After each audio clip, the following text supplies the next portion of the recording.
here, just clap. with my files. Just clap one time. I can't clap because I'm using push to talk on Discord. Oh, I'm sorry. I was just gonna say, then you can spike the audio on yours and mine, and you can just align them perfectly. Anyways, fucking welcome to episode 5 of the Locacacast. How you guys doing? Welcome to episode 5, where we are occasionally right and then change our minds, and then turns out we were right all along.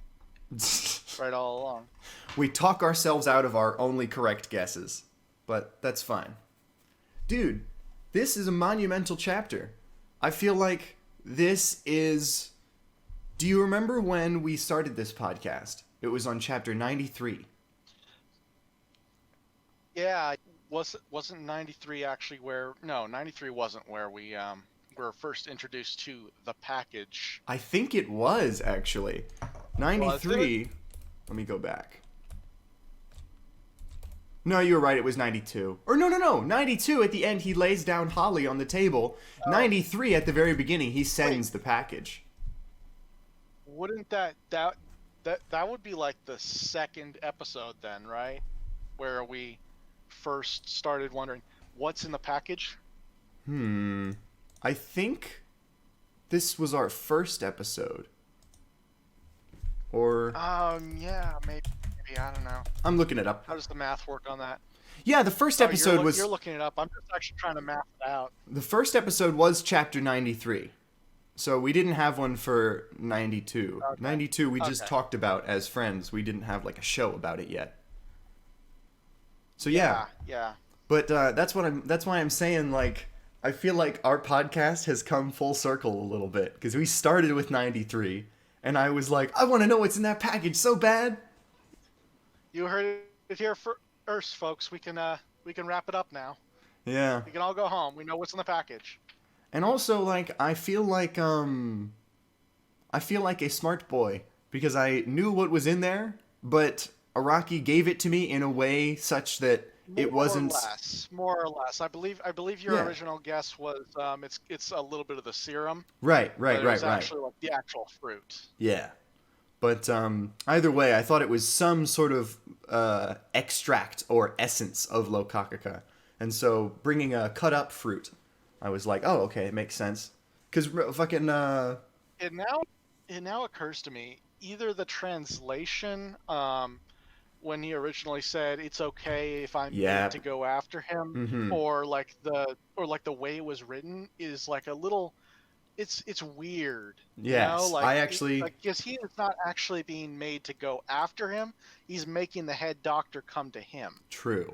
I read a little blurb about this on the website for Hiwa Matanoboru, the people who typeset Jojolion and put out the new chapters every month. I went and looked on their website, and underneath where they posted like Jojolion 97, they had a little blurb. And I'm going to actually look this up and screen cap this to you, because this is really important. Because for me, this totally... Verifying the accuracy of the translation? Yes. It's him saying, like, at the end of 93, Josuke said this, but it was a really strange grammatical structure that I haven't encountered before, so it wasn't quite right. It should be, but I can make him do the pursuing. Here. I will screen cap this for you. That makes more sense. That's how they translated it in this latest chapter. Yeah, and he said they've already fixed it in the volume release of 93, because they just got out Jojolion volume 23. So going forward into the future, it's going to be more clear for people.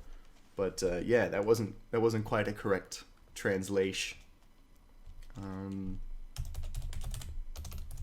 Translation. Gotta save those syllables, bro. Can't be saying the whole word. Translation. It's more a fish. Oh, God. While we're on the package and who it was delivered to, I'd just like to take this opportunity to say that this is a monumental occasion, as Joshu has now been dethroned as the ugliest character in Jojo. Yeah, dude!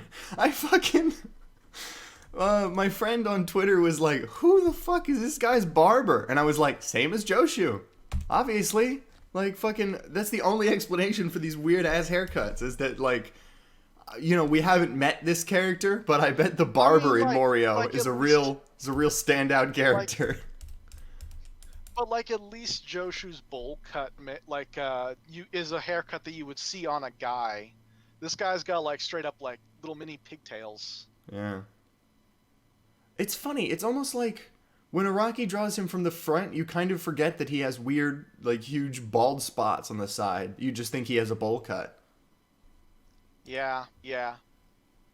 Man. I can't believe it's legal to be a Joshu fan now, though. It is legal. Ever since he kicked that phone, he's in there, man. It's fucking happening. I'm actually really excited to see where his character goes. So the reveal of the package gave us like several actual bits of information. Is now another thing that we were confused on in the last chapter is where the fuck is the head doctor actually? Yes. And he's actually at the university hospital. Yeah, I thought this chapter was awesome because it was like several long-standing questions that we have had are sort of answered, or we're given at least another little morsel of information. We were like, Araki, we want answers, and he was like, say no more. Yeah, say less, fam. I got you.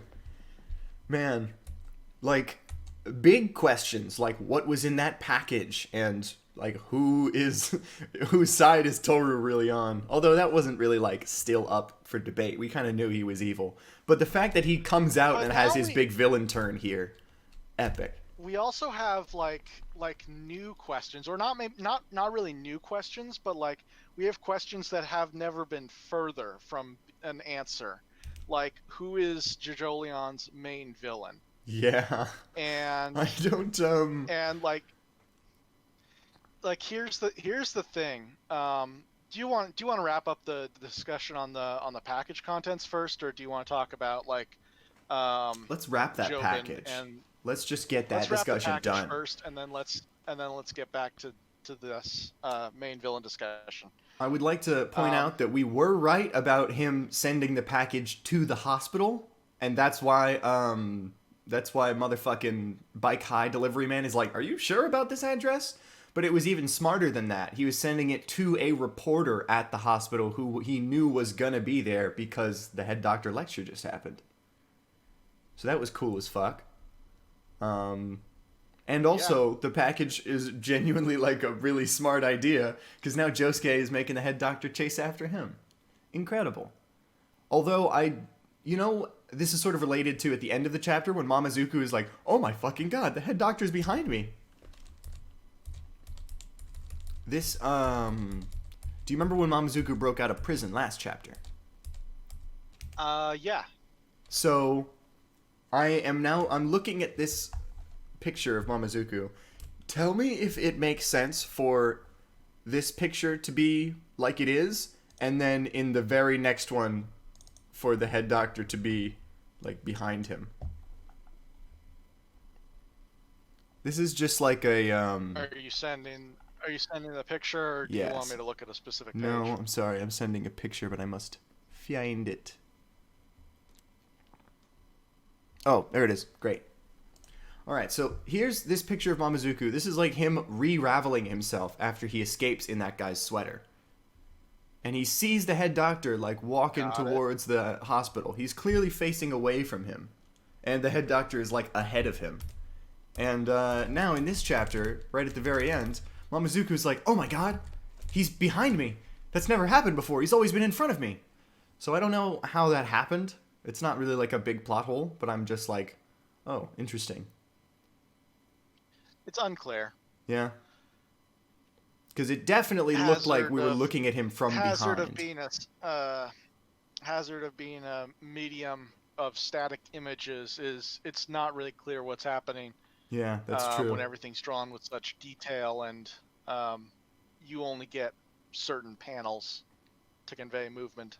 Yeah, you don't see the motion of time. You only see time stopped in like certain important moments. It's how manga be. I hope it'll be clearer when we watch the anime in 95 years. Dude, can I just say this page of Mamazuku where he has the head doctor behind him is like, god damn, just the art's really good. Like, look at his face with the sweat drop on his face. It's just like a little whoop. And then on the other side, like this intense shading, the cross hatching, the detail. And then on the last panel of the page, his like chin and his face in like the darkness, it's half shaded. It's really great. I love Araki's art. I think I've said this already, but I would like to say we are now officially on the part of Jojolion where it looks the best. You know, he has fully come into 38. his art style. What'd you say? That's page 38 that you're talking about, the last panel of page 38. Yeah. I love everything on this page. All the art in this fucking part is great. And then this of Josuke sitting on the chair. Holy fuck. The art in this part is so amazing, dude. Go ahead. I gotta wonder where we go from here. Like, is this gonna be like Rai has to find a way to beat the head doctor before he gets to Josuke? But does he even know where Josuke is the question. Because he said, oh, the head doctor must be going to the same place as I am, to Josuke. But Josuke doesn't have a phone and hasn't contacted Mamazuku recently. We haven't seen him do that. So I don't know. And it's not like he knows. It's not like Yasuo found them with Paisley Park and shit. Because she says in this chapter, or in the previous chapter, I couldn't find Mamazuku or Josuke, so I had to call Toru. So, like, I don't know. Maybe Mamazuku is going to be walking around the hospital like, oh shit, I'm not sure which way to turn. And he has to, like, use the head doctor as a compass.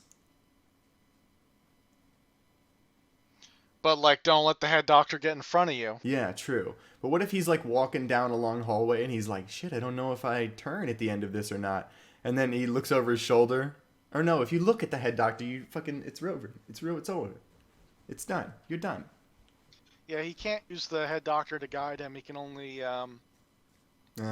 like, guess where he's going. Maybe Josuke is going to float a bubble down the hall to him. And he'll be like, oh. Man, maybe. We haven't seen Josuke use a bubble in a long time, actually, now that I think about it. Since when? Since fucking... No, not really. Yeah, in 91, he just punched stuff. In, oh, you know what? The last time he did it was in 90, when he woke up. On Wu Tomoki. Didn't he? He used the bubbles on Wu Tomoki, didn't he? That is true. But even more recently than then, when he woke up in the hospital and the cop was in his room and he knocked him out by popping those two bubbles right near his ears. That's the last time we saw the Josuke bubbles. Dude. So, okay.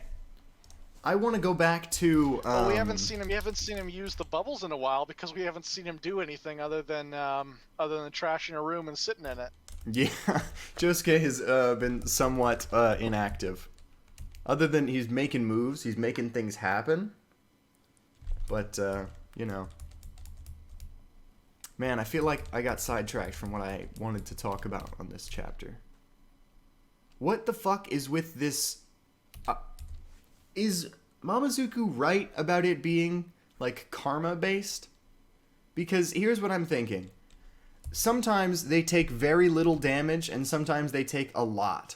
Like, Mamazuku, when the bulb broke, and the shards came down at him, previously when he was in the cell with the prisoner, it was barely anything. He just put his arm up. But, like, fucking Jobin here is getting... like a piece of metal embedded in his chest, and it's like turning him into a blood fountain. So do you think that's because Jobin is a much worse person and has committed more atrocities? Maybe it has to do with like how intently you're pursuing him. Maybe you're pursuing him for what reason? I don't know. I really want some clarification on this. Rai's just trying to figure shit out, but Jobin's like trying to actually murder him in that time. Mm-hmm. You know what's interesting? Normally in JoJo parts, there's always a point where the characters need to figure out what the enemy stand does. And normally it takes up not very much time. Like, it's a pretty quick affair. They might have a couple sentences of, like, you know, trying to pinpoint what it does, but not quite defining it perfectly. It's not ironclad. And then they figure it out. But it usually goes pretty quickly. This is like, he's stretching out that figuring out what the stand does and redrafting and redefining what the effects are. He stretches that phase out for like the whole fight. We still don't even know exactly what this thing fucking does. Which is interesting. That's not necessarily a bad thing. But he's stretching out that opening question mark phase of the attack. I don't really understand what is happening with Jobin. He only another prediction we were right about. Another prediction we were right about last episode is like, yes, this was a Josuke chapter. Yeah, true. But also a Rai chapter, and also a Jobin chapter. We got all the main players in this chapter. Yeah, fucking. This was a. Damn, my brain farted. I'm sorry. This is the Avengers Infinity War of Jojolion. The Avengers? Everyone's here. Infinity War? Yeah, indeed. I like how that movie is one big third act. Like, that movie starts and you're already in, like, go time. Great movie. Anyways. Oh, I'm sorry. I lost my train of thought. Cut that out. Just make it sound like I knew what I was talking about. The podcast has also come full circle. This is gonna be a short episode. I didn't actually have like much on the docket to talk about. The podcast might be a short episode. Has come full circle in the way that on the opening episode we speculated about the package, and now the package has come back and it's relevant and it's cool. But also, I think this is the legendary The Big One chapter that we were talking about.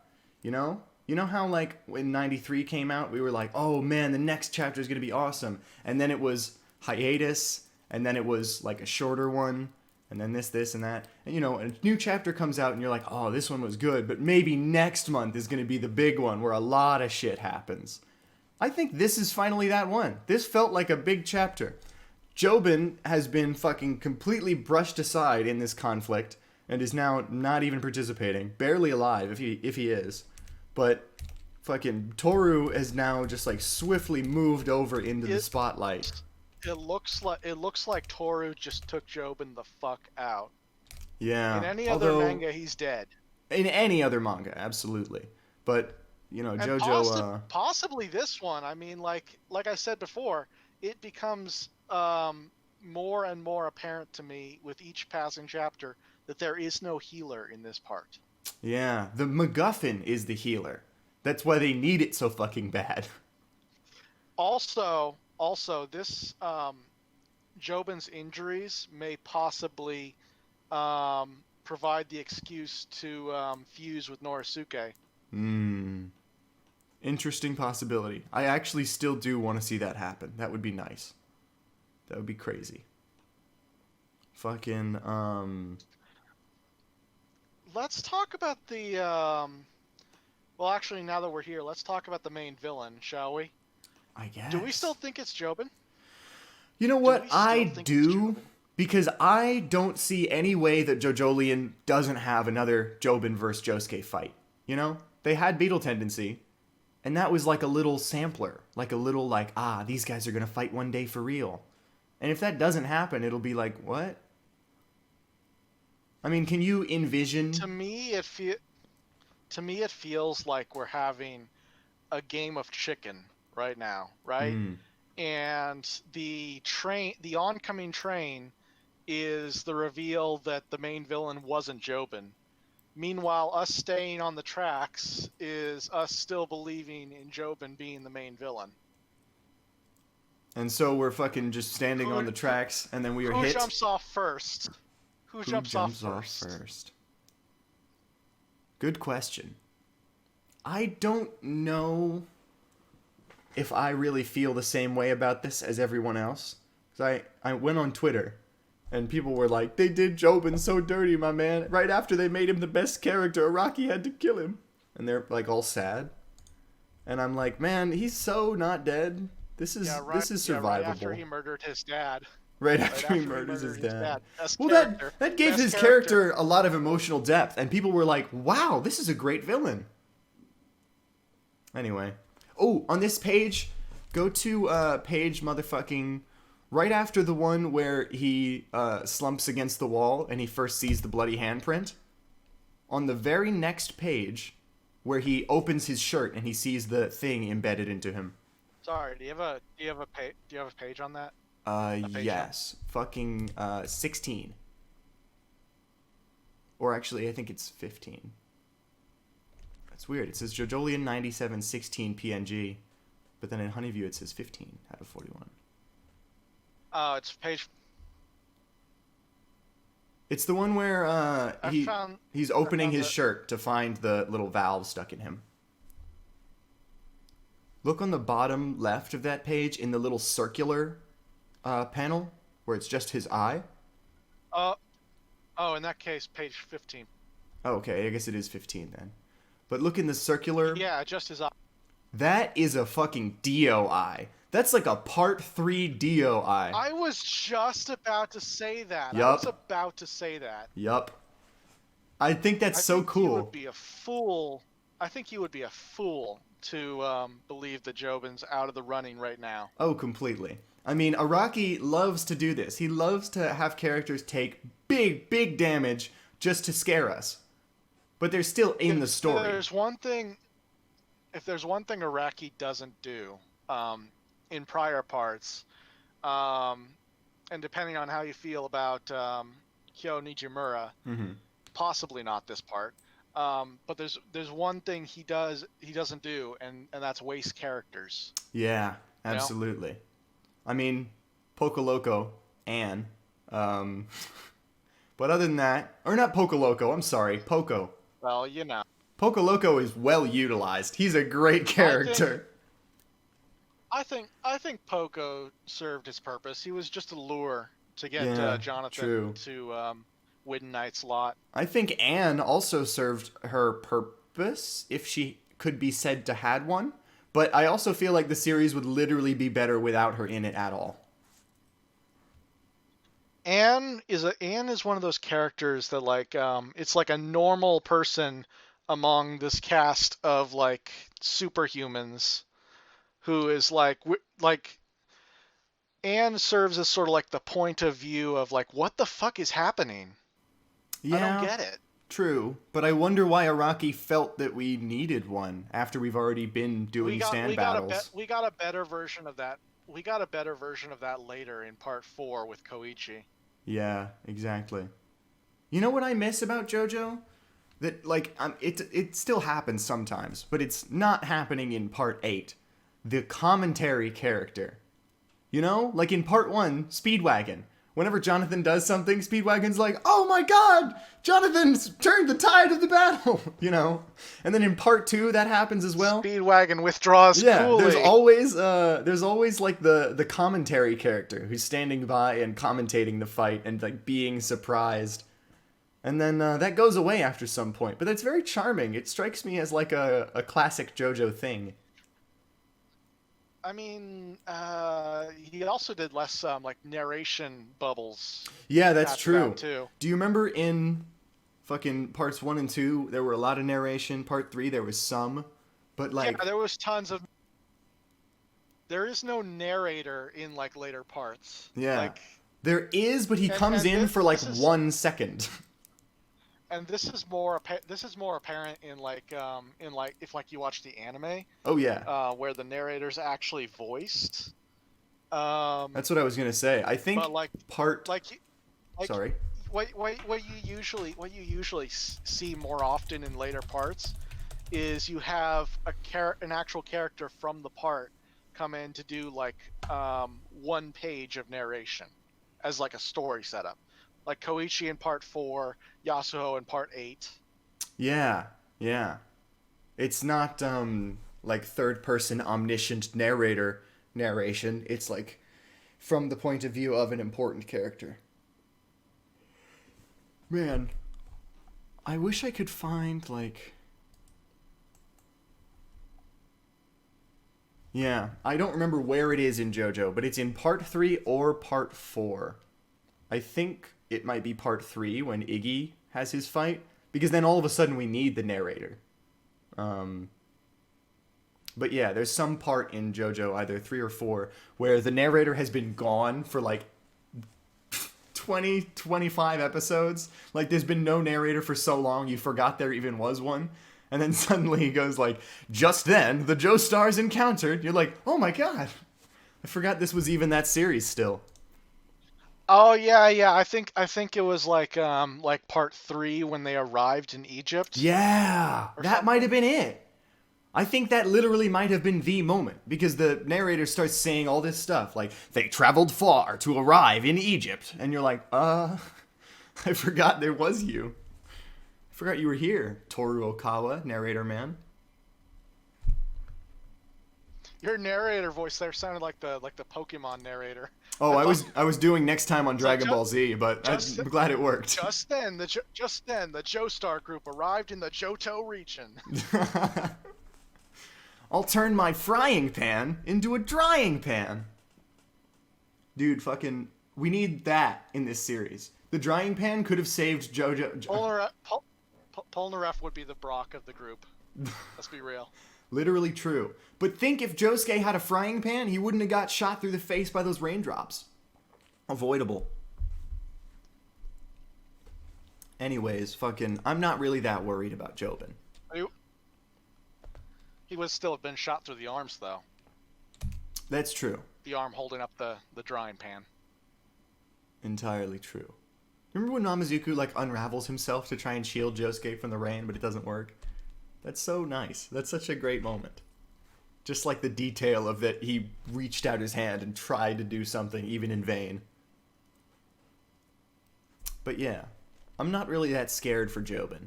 I think he'll be fine. Yeah, getting back to Jobin. Although this is this is a really brutal way to get attacked. When Araki kills off a character for real, you can tell. There's a certain theatricality to the deaths, the real deaths he gives to his characters. Oh yeah. You know, like sometimes he'll pull one over on us, like with Mista, like when the death steam was rising off of him, but then he was fine later. But this had none of the usual theatricality. It had a ton of blood.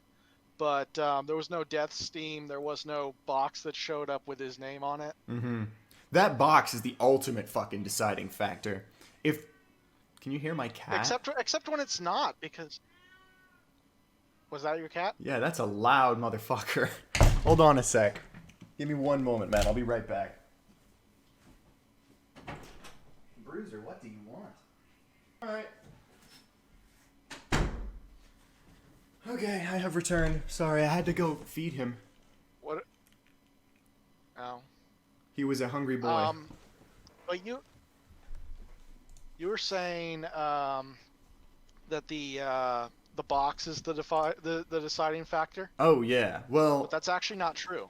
Has there ever been a time where the box? Do with Joseph. Oh, you're right. Joseph Joestar. You're right. But that's Joseph fucking Joestar. Like every single trick Araki uses to show us that a character is really dead has been and can be subverted.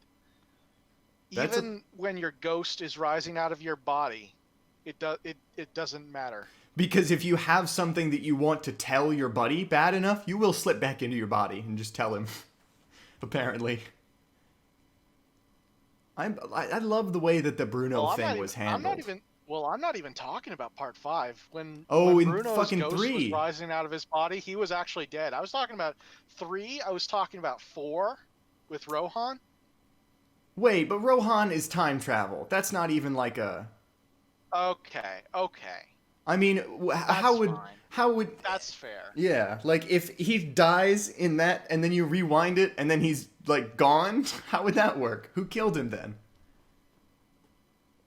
Anyways, fucking, that is a good thing to remember though. I'm glad you pointed that out. Literally every indicator of death has been subverted and played with before. They are all unreliable. But I find it amusing that the most, like, because the text box doesn't pop up for characters in the universe. You know, they have no knowing of that. That's just for the audience. It's purely mechanical. We can't even trust the in-universe indicators. Like, if a character has a funeral, he'll show up at it. Yeah. But I love how, like, on the sliding scale of, like, things that indicate character death, I would say that the box with their name in it saying that they have died is pretty high. Not infallible, not indefatigable, but pretty high.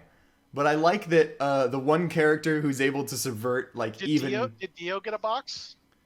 Dio got a box, didn't he? When they burned him in the sunlight? Or no, at the end of part 1. At the end of part 1.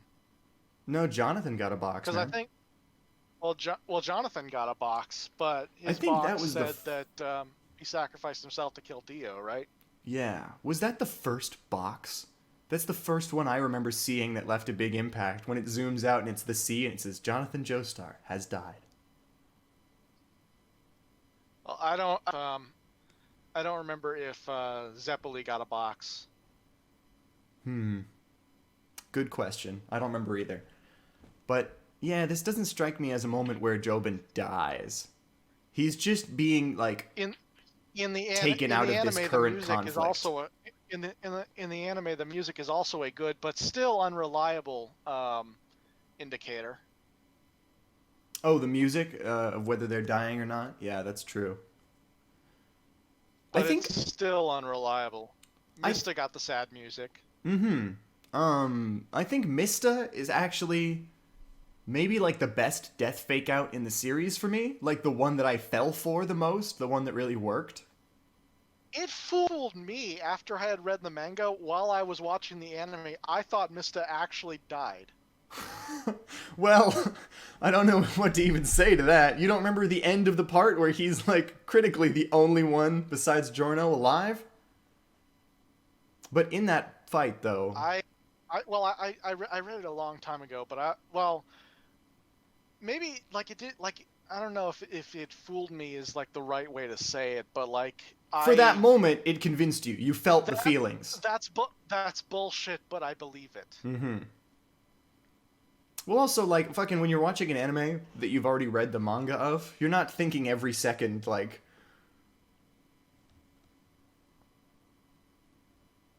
My brain ran out of gas. Still there? Yes. Well, weird. You cut off so sharply that I thought you disconnected. Well, I literally... My last word came out of my mouth, and then my mouth just stopped moving, and I just, like, dial-up noises. The death that made the best transition to anime, I feel, like the one that affected me more in the anime than in the manga, was probably Shigechi. The music and the animation makes a big difference. Yeah, I have not read the Part 4 manga. I've only read 5, 6, 7, 8, but I'm actually curious now. What does it look like? I've read all the manga except for part 3 and like the beginning of part 4, like up to when did I jump on? I think it was pretty early on. I think it was after Aqua Necklace. No, it was later than that. I think it was at Red Hot Chili Peppers was when, or like right before that arc was when I jumped on the manga. Oh, shit. What was I going to say? I forgot. But I like how... With indicators, death fake-outs. You know how... So, I like how there's the concept of, like, which characters can cheat death the hardest. And the hardest, of course, being Joseph Joestar, who even cheats the fucking, like, narrator. The mechanical indication of a character's death... He just gets wrong because obviously it's Joseph. He's going to slip away once more. I love that, though. Like, he's such a... Man, do you think we're going to see Joseph Joestar in Jojolion? Or do you think we're going to know anything about alternate universe Joseph? Joseph Joestar exists. He's Holly's dad. Yeah, he's certainly on the family tree. I don't think we'll see him, though. Do you think so? I think if we do see him, or if he is mentioned, if he's important at all, I think it will be in the capacity that he is related to Josefumi somehow. And I think that would be fun, actually, for Araki to connect that just as a real quick, like, throwaway line. People have the theory that the head doctor is actually Joseph Joestar. Yeah, but that's stupid. I thought that also for 2 Yeah. seconds. And then I was like, wait, why would that be? That's stupid. That's not an Araki thing to do. Not really, no. It's also not an Araki thing to do to build up a character like Jobin and make him super menacing and like you're really interested in seeing him fight the hero and then just kill him randomly without that happening. Araki wouldn't do that. Araki wouldn't waste a character like that. I like what you said earlier. That's very true. Like, obviously there is more to be done with this guy, you know? His story is not over. I wonder what, Also, shoutouts to Jobin for staying strong and being a man and not eating a fruit. Like, fucking, he has the goddamn restorative healing object. There's no healer in Jojolion, but the MacGuffin is a healing object. So, speaking of the fruit, we've seen like a new aspect to its exchange properties, and that's if you're fine, it'll take you the fuck out. Yeah, because the guy with the pimples. I think that was more like, you know how he says, so you're pursuing Was that me. like that was? Oh yeah. I wanted to talk about that. So you're trying to activate my stand ability, aren't you? Did you perhaps come here intending to pursue me? This chapter has actually made the head doctor he's a good character actually now. I thought that for sure this guy was not real. There's no way he was a real person because they've just been showing like his form, you know, just his figure. And they haven't really been giving him lines or a personality. This is the first time we see him talking out of his face. That's not true. What about the conference where he talks about Locacacast 6251? Does he talk out of his face, or do we see his back when he's talking to the crowd? I think he does a big turnaround gesture, and he talks out of his face, at least for a minute. Yeah, there he is. He's holding the microphone up to his face. He actually looks like Steven Steele in this shot. Either way, this is the first time we see him talking to one person. Yeah, true. And we even thought, like, you know, this whole head doctor on the stage thing could be a projection or an illusion or I don't fucking know. But now we see it is definitely the real doctor because he hasn't left the hospital yet. But yeah, I really like the head doctor all of a sudden. I thought how much of the reporter's death do you think was the Locacacast, and how much do you think was the head doctor's ability? I think exactly 50-50. Exactly half and half. Number one, the head doctor's calamity stand, we now know, like, doesn't necessarily, like, directly do things to you. It just manipulates, like, coincidence and happenstance for horrible things to happen. So, I think that, I don't know, I guess the trigger is pursuing, because Head Doctor Man straight up says, "Are you pursuing me?" But he is able to activate like the consequences. Feels like somebody's trying to activate my automatic stand ability. Yeah. I wonder if it has anything to do with targeting, you know? Like, I wonder if the head doctor can look at this guy and be like, "Calamity, happen to you right now," and then one will happen. Or it just is automatic, and there's nothing he can do about it. Well, we've seen stands of a similar nature before in this part. Like, if you remember, California King Bed has a requirement that you have to fuss over Dia for it to activate. So I think it's like that. I think it's like no, Born This Way is like sort of like the opposite, where like she puts the stand on you and then you have to trigger it. You know? Yeah. That's more, it's like the stand has an ability and it comes with a rule instead of just like ability and we're using it willy-nilly. So, how did he eat the fruit? Like, I guess you don't need to eat 120 grams? Or 125 grams, whatever it was? Because how does this equivalent exchange happen? It seems like the head doctor is saying, you know, after you received the package, you opened the lid with your hands, you smelled it, because it gave off sweet and sour scent of a fruit. You got some fruit juice from the lid stuck to your finger, or perhaps you were careless and licked that finger. If fate were particularly unlucky, there's a rather good chance that when you were putting the lid back on, some fruit juice seeped into a small cut on your skin or your fingernail. So, why? How? I think that goes against like the rules of the Locacacast.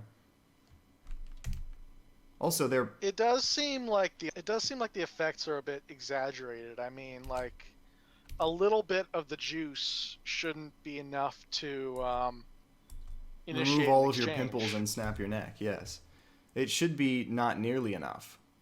But also, interesting thing, the head doctor calls the fruit a Locacacast with an R. Very strange. Well, yeah, but that probably depends on the translation. Remember, there aren't any R's or L's in Japanese. Oh, true. I just want to see, do they say it anywhere else in this chapter? The label on the bottle was in English and had an L. That is true, but I'm just wondering why they're doing it, why the translation team has decided. Because earlier in the chapter, Jobin calls the new Locacacast with an R. I don't know when they changed it back. Because I was already getting used the other way, man. Hold on. I'm trying to find... Yeah, new Locacacast with an R in fucking chapter 96 as well. When did they... Because it got changed in, like, chapter 92. Because that's when he presented Locacacast 6251. So what we have here is we have the LC gang and we have the RK gang, and they both kick the shit out of the RC gang. Yeah, that's true. Oh, hey. One thing we can all agree on is if you spell it with an R and C's, you're wrong. Yeah, absolutely. That's the wrongest possible fucking way to do it. It's like the racial unity handshake. On one bicep, it's Locacacast, and the other bicep, it's Locacacast. And then on the middle one, it's hating people who fucking spell it with R's and C's. So look at this page right here. And then you have a third bicep that's the L's and the K's. The L's and the K's? What in the fuck? That's an extra funky one. That was a spelling that was in this chapter. Wait, what? Really? What the fuck? Hold on, let me see if I can find it. Also, I sent you the page where Josuke at the bottom he says Locacacast. Did you just say Locacacast? So they're using them interchangeably. That's cool. Interesting. It wasn't like a hard changeover at some point. They are both used. I'm rereading chapter 93. This chapter's so great. Holly just shows up and is just talking to Josuke, and then she just axes open the door. I'm trying to find where the LK spelling was, because I remember seeing it somewhere in this chapter. Man, but you know what though? Jobin is in horrible pain and he's bleeding on the floor. He's bleeding out. He really could just pick a fruit off the branch and eat it. But he's a strong-willed man. He knows that the mission is more important. I can't seem to find the spelling, but do you want to talk about Toru and his iPod? Yes, I fucking do. And his selection of songs. Yeah. He's listening to Crazy Train and he flips it over to an Elvis Presley song, which suddenly puts all of the Elvis poses on the volume covers into perspective. Yeah. I've always thought that Elvis was going to play a larger role than maybe first than first. My brain doesn't work today. What the fuck? I thought that Elvis was going to be more important than just like an aesthetic inspiration and a music man. I thought that definitely somebody was going to have a stand named after Elvis in the story. And I think that probably Josuke has Elvis hair underneath his hat. Like a little pompadour, just like a little foomp at the front. Like pushed over, brushed back. Anyway, I think Elvis is more important to Jojolion than we might have assumed at first. And now he's fucking in the story on Toru's iPod. In the arc named after his song. Also, I saw somebody on Twitter say something funny today. They were like, wait a minute. Toru listens to the Philharmonic version of Elvis Presley's The Wonder of You, which wasn't released until 2016. Jojolion takes place in 2017. Or not 2017, 2011. That means he's a time traveler. Toru's the one who saved Josuke in the snow when he was a child. Just going crazy on Twitter. Or maybe it's an anachronism? I mean... Yeah. Occam's razor that shit, my friend. But yeah, fucking, I hope, Josuke has some Elvis hair going on under his hat. Because think about it. There's no reason that...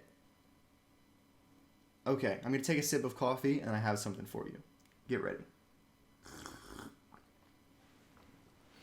So, to the characters in the universe of Jojolion, Josuke's hair is not a big deal. Does not matter. Like, they have already seen his hair, and it wasn't a big revelation. So, like, in universe, to the other characters, it's not anything important. But I think there is a reason we, the audience, still have not been shown Josuke's hair. There must be something to it. Other than maybe Araki is just doing some cheeky, fun Jotaro shit, where he just has him never take the hat off, just as a character trait. But, I think that... I think we've seen his hair as well. No, we haven't. Don't say sacrilegious things like that. I would love it if we'd seen his hair. His hat's been off when he was in the hospital. Chapter? But he just picked it up. Like, you see his hand reach over and pick it up off screen, and then we cut back to him and the hat's on. We've never seen his hair. Trust me on this one. I would love it if that was not true, and we had. Because I super want to see his hair. But anyways, so the point is, it must not be something that's important or meaningful to the characters of the universe, because they've already seen it and they had no reaction. It must be something that's important or meaningful to our universe, and that's why we haven't seen it yet. He's waiting to show it to us at a moment where it will have impact. I think he's going to have a little Elvis Presley pompadour hair. That would be cool. Oh, and I also... Yeah, I'm reading this chapter, and I'm not finding the LK spelling. I think it might be something that I imagined.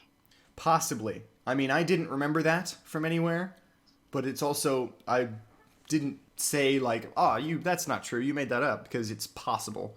It's super possible that is real, and I just forgot about it. But, I don't know. It's not the most essential thing in the world. But in reading through this chapter, I stumbled across a couple more talking points. Jobin has great comedic timing. What chapter were you reading? I was reading through the latest chapter, and he says, "What was that about a calamity right before the aerosol can explodes?" Let me go back to it. What was that about a calamity? Yeah, true. That is pretty funny. But, like, how does he get that piece of it lodged in his chest? Because he's holding up, like, a pillow to block. So I feel like he was already prepared for that. We've seen that it amplifies the force of projectiles, sometimes. True. I don't know, it just seems weird. Like, how does he not notice that there's, like, a pipe stuck in his chest? And also, there's no, like, hole in his shirt. I don't know. I've often heard that people who get shot don't actually notice it at first because they're in shock. It's such a sharp impact and they're in shock. Yeah. Well, I mean, that's possible, because not only did he get hit by a sharp impact unexpectedly, there was also an explosion. So, I mean, it's possible to see an explosion and then be like, huh, oh, I'm fine. Okay, great. And then not actually be fine. He's just not taking proper inventory of himself. He doesn't realize he's fucking gravely injured. Oh, wait, hold on a second. This is cool.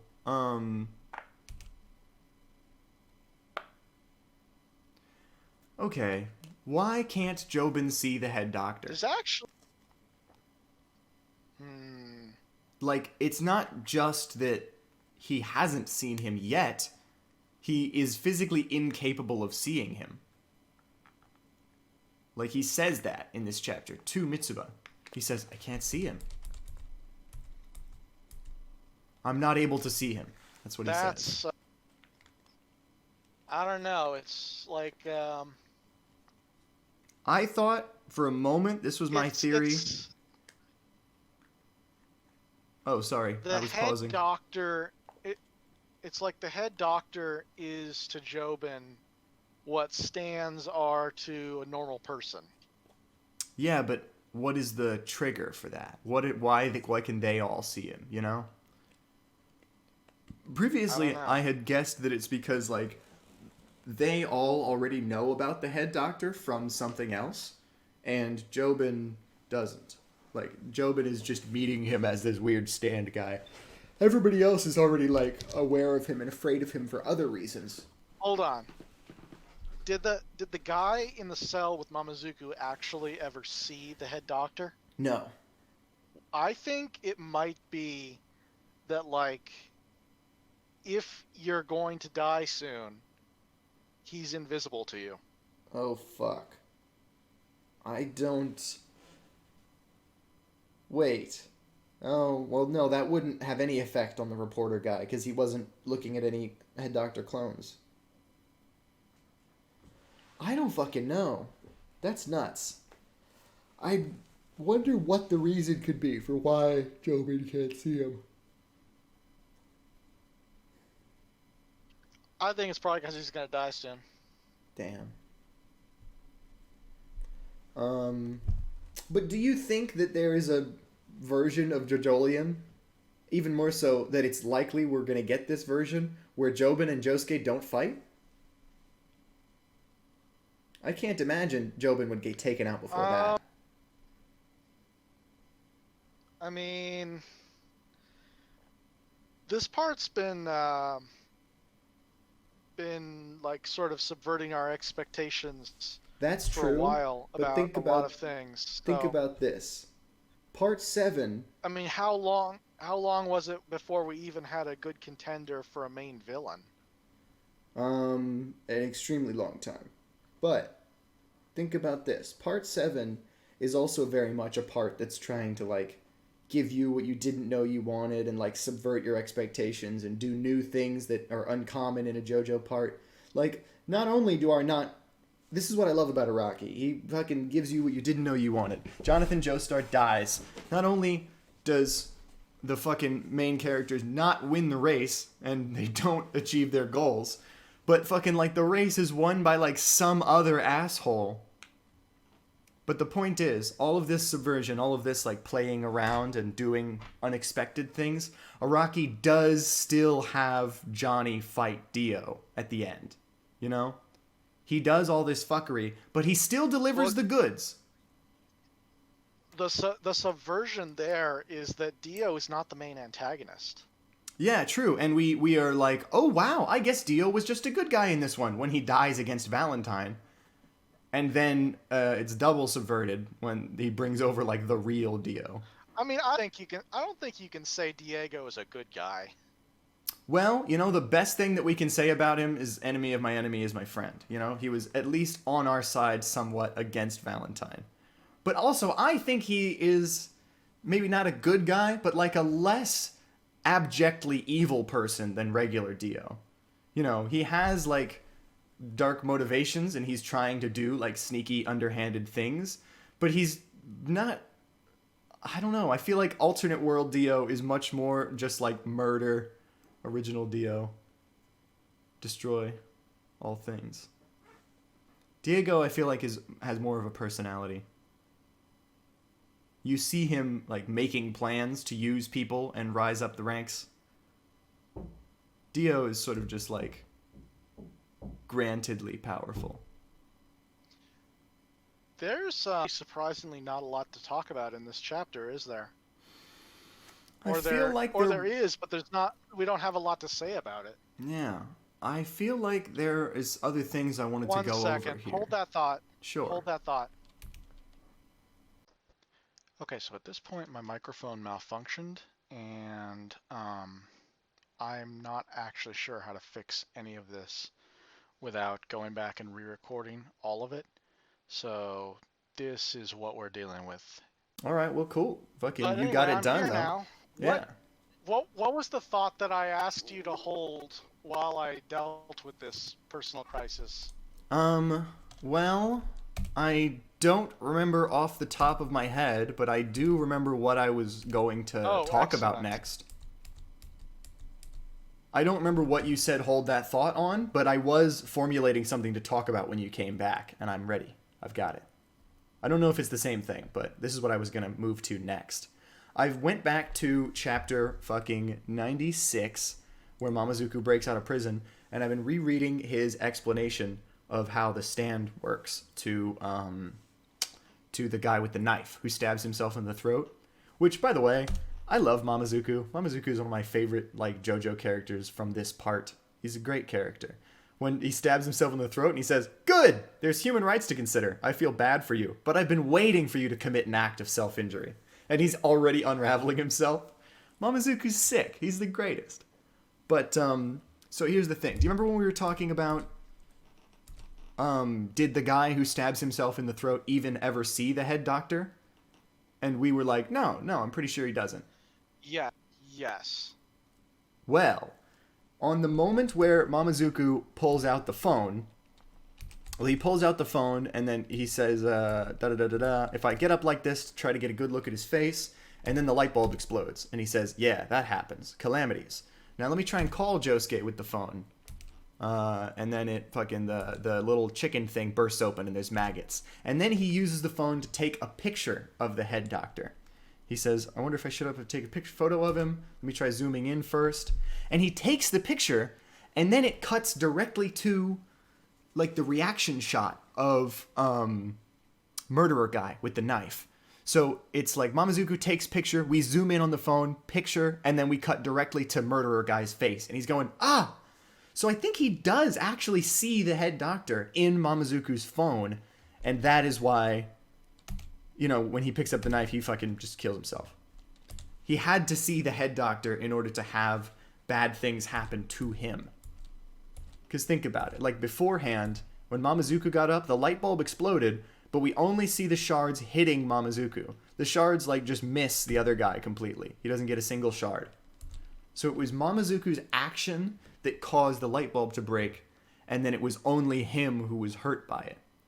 Mamazuku takes this photo and shows it to the other guy, and the other guy is the one hurt by it. So you do have to be looking at the head doctor, or at least an illusion of him. And also, I wonder... But here's the problem. Here's the problem. Jobin says he can't see the head doctor. That's true. Bad stuff is happening to him anyway. That's a big question mark. You're right about that. I wonder what the reasoning is on why Jobin can't see him, but things are still happening. Because remember, a while ago, I posited that it's possible that Jobin can't see him because he doesn't know why he's important. You know?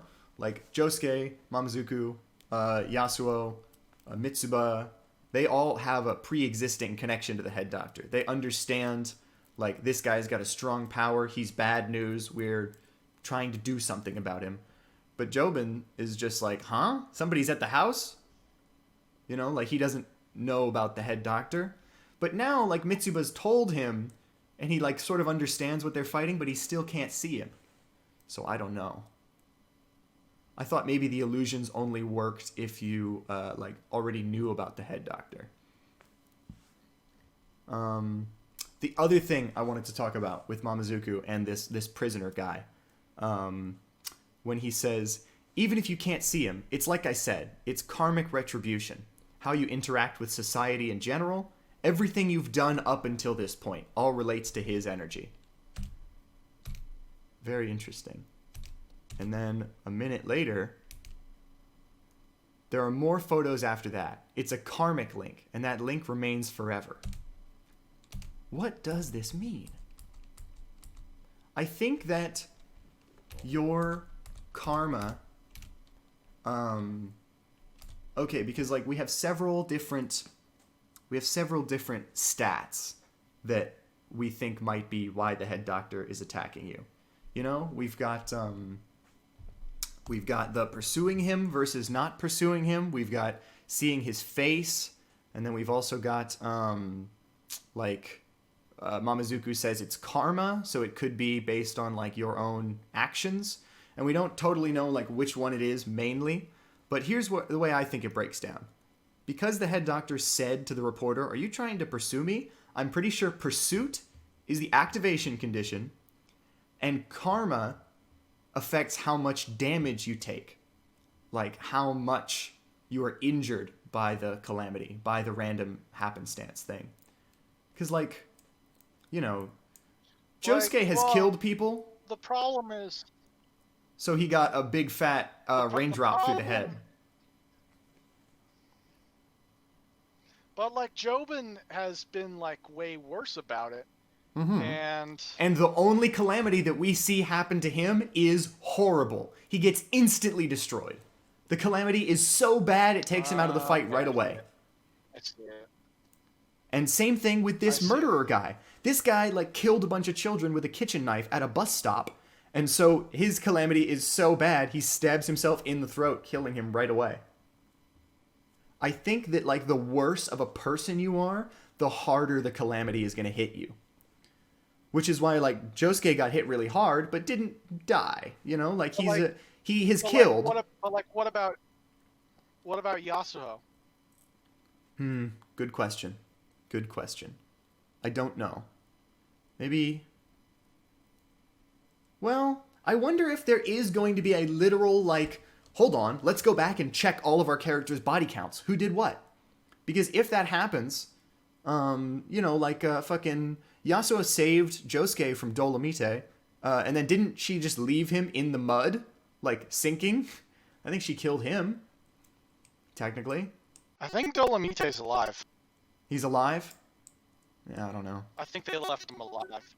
I think they left him alive, but like stuck in the mud, didn't they? They were talking to him after. All right, I gotta go back. I just gotta figure it out. Dolomite's Blue Lagoon. Okay. I actually really like this fight, this arc. I can just look up the character on JojoWiki.com. That's true. Figure it out. Do you remember when Josuke shows Norisuke the security footage of Jobin? Okay. Yeah, I have it. Norisuke rides a motorcycle. Dolomite then comments that Josuke and Yasuo are way over their head by involving themselves with the Locacacast business, especially since a new species of the fruit has emerged. After his confession, he is subdued by Yasuo and Josuke with his current fate unknown. Mm-hmm. But they did leave it up in the air. They did leave it on the current fate unknown type deal. So it's possible that he has fucking died. You know what's cool, though? You know what I like about Dolomite? Do you remember when Jobin has that moment where he's sitting in his car and he says, "Just now, at my house, Josuke killed Tamaki Damo." And then he sees the little Josuke standing on the side of the street with Damo's bloody rock corpse on the ground. I don't know if he literally sees that or if it just shows it in front of him as like he knows about it. But he's really sweating. And then right after that, he brings fried chicken to Dolomite to try and, like, solve this problem for good. I love that. Like, what a great... I think when they leave a character's fate unknown, like, in some parts, you can just, like, you can assume that they're fine. Like part 3, I don't think they killed all that many people in part 3. Yeah, but also that's one of the big complaints about part 3. Why are you leaving them alive if you're never going to use them again? What's the point? Like, a lot of those people don't come back. In part 5, they definitively kill everyone. That's true. But, like... this part, too. This part's a very murdery part. But, you know, like part 4, like, everyone they beat was fine. And in most cases came back later. Mm-hmm. So, you know, it depends. It depends on the part. And, like, part 8 actually is pretty murdery. You know? Oh, yeah. Absolutely it is. I feel like this part more than any other... Sorry, go ahead. But Dolomite cooperated. He snitched. So I think he lives. Yeah, true. I don't know if he will come back into the fold at any point, but it would be really interesting and cool. It's like all of a sudden fucking somebody... You know what would be a cool callback? If somebody just like finds a tooth. Araki drew him on a volume cover way after his arc, didn't he? I think the volume 17 cover. No, the volume 17 cover is that awesome one with the fucking red. Oh yeah. Wow. Dolomite is right there on top of a Josuke ball. Wow. But yeah, fucking the cover for 17 is so good. That's like some of the best Jojolion art ever. Dude, fucking... Speaking of art, we actually did get a comment later. We actually did get a comment on an earlier episode that we'll get to discuss later. Nice. Once we finish the chapter discussion. I actually don't know about any of our... I wasn't aware of any comments, so this is exciting. But yeah, wouldn't it be cool if at some point in the part... I don't know where or why this would happen. But like somebody just looks on the ground and finds a tooth. And they just pick up the tooth and they're like, huh? What the fuck? And then like they get blue Hawaii'd. They just get yoinked. Yoink. I actually really love the Blue Hawaii arc. Did you like that arc? Yeah, that was actually pretty fun. Yeah. It's pretty terrifying, actually. Yeah. We've already talked about and highly topical today. I mean, like, you have the same reaction as Josuke had when you see a crowd of people today. Yeah, like, oh my god. Right. There's no way to know which of them are dangerous. Got to be careful out there. For those of you watching this in the future, look up what happened in early 2020. We're not going to name any names, but go check out maybe the big events of the early 2020s. I just want to make sure that people have the correct context if they're watching this years in the future. Mm-hmm. Well, fucking, I don't think I had anything else to say about Dolomite. It's cool that he's still alive. Would be interesting if he came back for some reason. I would like to discuss at the very end of the chapter. What'd you say? Possibly still alive. Possible. He's in the possibly camp. I would like to discuss at the end of the chapter, the very last page, where Toru is singing. He's singing his songs, and then the earbud pops out of his ear, and he says, "It's Higashikata Josuke." Interesting. So he's not pursuing. He's inviting. And that's it. So, what this tells us... Because while we're on the last page, we finally got an update on the clock. Yes, indeed. We're down to 2 hours, 11 minutes. I believe this was actually... weren't we past this point in the flash forward? Or Oh yeah, the flash forward takes place, what is it, 13 minutes before the harvest? We're past the flash... Oh.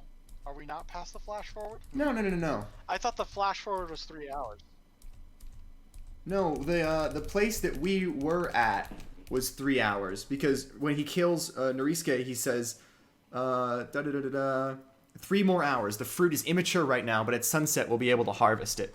So it's 3 hours from when he kills Norisuke, And then chapter 83, the new Locacacast, which contains the flash forward.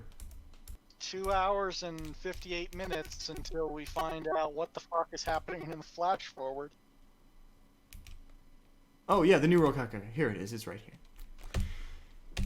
Yeah, so this chapter is the one where they introduce the head doctor to us. It's 83. We've been doing head doctor shit for more than a year.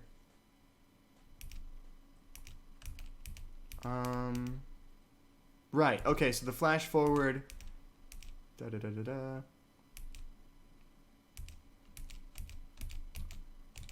end of the flash forward, it says 0 days, 0 hours, 13 minutes. And then we flash back 7 days. Oh, okay. So... Tsurugi holding the body bag is 13 minutes. So right now we're like an hour 58 from that. About what's going on right now with Toru. Oh, right. Okay, so at the end of this chapter, Toru is just hanging out by himself, and then suddenly his earbud pops out, and he looks to the sky as if, like, he has just received information from far away. Which tells us that, like, yes, we now know that the head doctor and Toru are, like, officially separate people, but there must be some method by which their stands are linked together, and they can, like, feel each other's movements. Because otherwise, how does Toru know? You know? Toru has no way of knowing what Josuke's actions are right now. They must have some sort of link. Perhaps they have the same stand. Like the same exact stand. I don't know, but that would be crazy. Like they are sharing one stand between each other. Interesting. I think that, Toru and that arm blade stand. I mean, we're pretty sure that's Toru's stand, aren't we? Yeah. So, the original thought was that this is like two stands working in tandem to produce the effect of the calamities. And I think that's still happening, but like, I don't know. Just how does he see what the head doctor sees? How does he know what the head doctor knows? Like, is the head doctor's stand, like, information sharing? And Toru's is just the fucking calamity stand? I don't know. But there's still more going on to it. There's still more to it.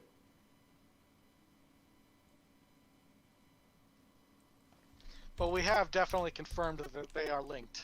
Yeah.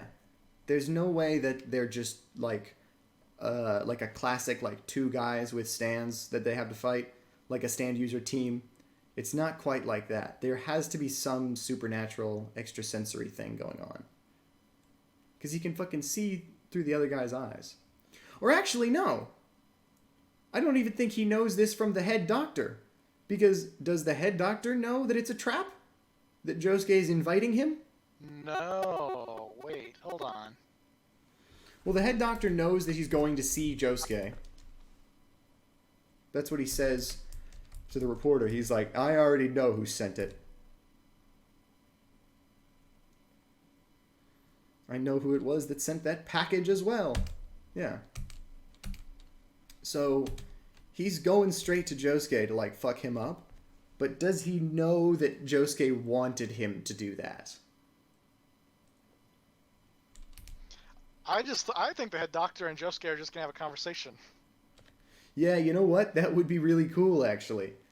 He realizes, like, I just want to talk to him. I can't fight you, literally. I just want to talk to him. Yeah. Man. Yeah, what else is there to talk about this chapter? The reporter shit was crazy. He got his neck equivalent exchanged at the end. Because, like, from what we've seen, the head doctor can't actually attack. No. He can only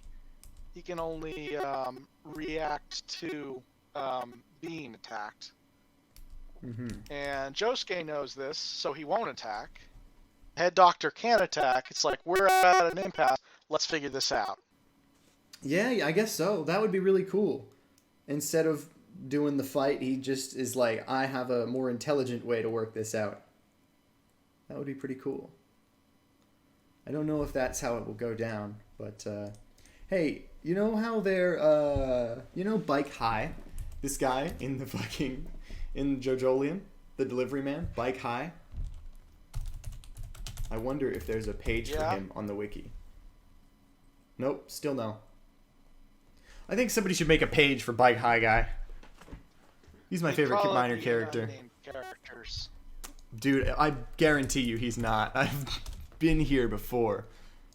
Because whenever you find a character that's like so funny and so like minor and so not important, then you're like, oh, this is great. I want to see more about them. I want to see if anybody's made a page for them yet. Just out of fucking... Jojolion is weird in that I've never seen so many extras that actually have weird designs in a part before. Yeah, that's true. Hat shop owner, kidnapped girl, the man from Josuke's memories. They should call this guy Flashback Man. Not that. Ojiro's friend. Bicycle kids.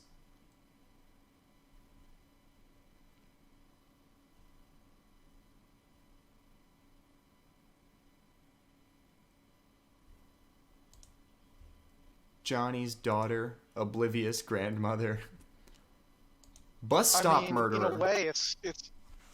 In a way, it's better that that unnamed extras are getting weird designs, because then it makes more sense for the main characters to exist in this universe as they are. They're not seen as weirdos because of the way they look. Yeah, that's true. Because everyone looks weird. It makes sense for them to exist here. Dude, the guy that Mamazuku has killed himself is just called Bus Stop Murderer. The guy that Josuke's neck snaps is Angry Patient. Mitsuba's unborn child. He's not a patient.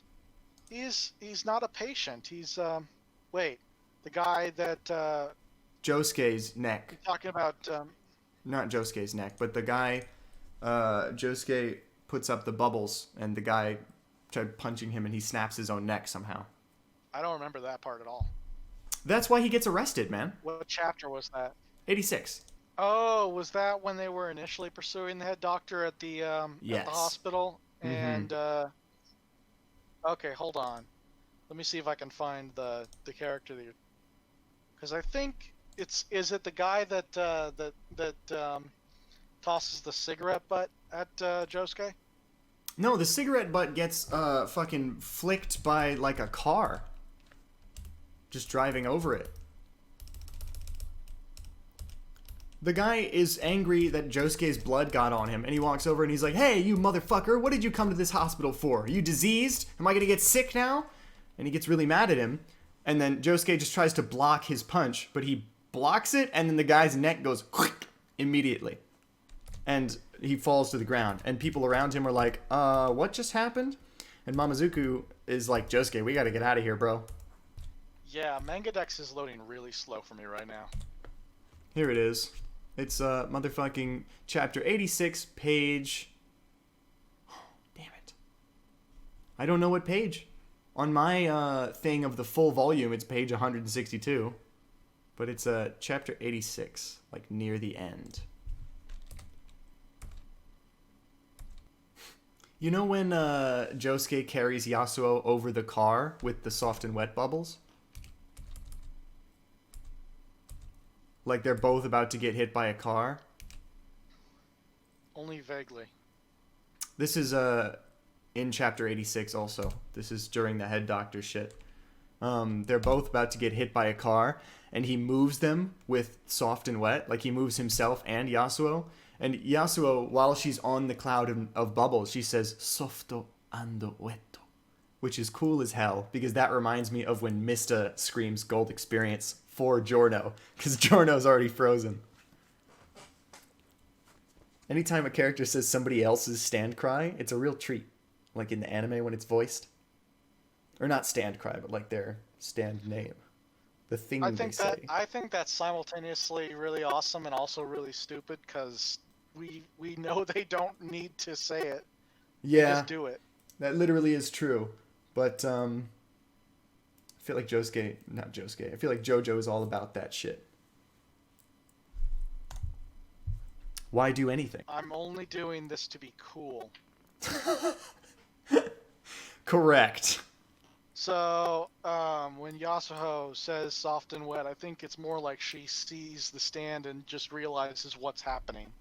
It's like, oh, soft and wet saved me. Yeah, true. Because Soft and Wet literally is out and next to Josuke during this. But, yeah, I like it. Good moment. If Soft and Wet was still using plundering, and if it wasn't, if that shit didn't happen at some point, then he probably would have just removed, the friction from that car, and they just would have slid right over it. I've already said this, I think, in the podcast.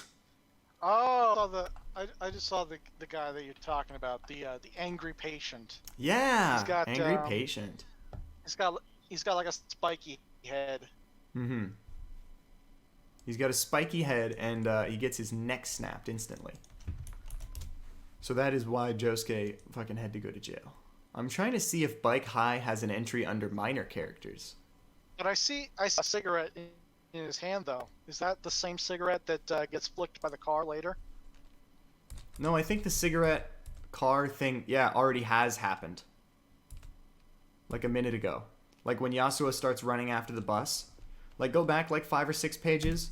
She's running after the bus, and the bus runs over a cigarette butt, and it just gets flicked up at Josuke's hand and hits him with the force of a bullet. Oh, there it is. For a second, I thought we were having a sort of Final Destination chain of events that you can trace. It's okay, and in this panel, he disables this guy, and he drops his cigarette, which later gets run over by a car, causing him to get it embedded in his hand. But no, that happened earlier. I would actually like it more if it's just a coincidence. If the chain of events, if the coincidences were more crazy, there was a longer chain of events. But fucking yeah. I realize now that no, I don't know. I'm good. Whatever. What I was gonna say. It's gonna be a pain in the ass to edit later. We got so much dead air. This was kind of a. I don't know. This chapter was really good and exciting to read, but I don't know how much we really have to say about it. There isn't too much to say about it. Yeah. Yeah. I mean, fucking. I also want to draw attention to right after Josuke saves Yasuo from the car. He's like, Yasuo, are you okay? Did the body of the car make contact with you? And she's like, I'm fine. And then he says, that's good. And there's these big panels of their faces drawn really detailed, just looking at each other lovingly. It's very sweet. I can't wait to see all these little Josuke and Yasuo moments animated.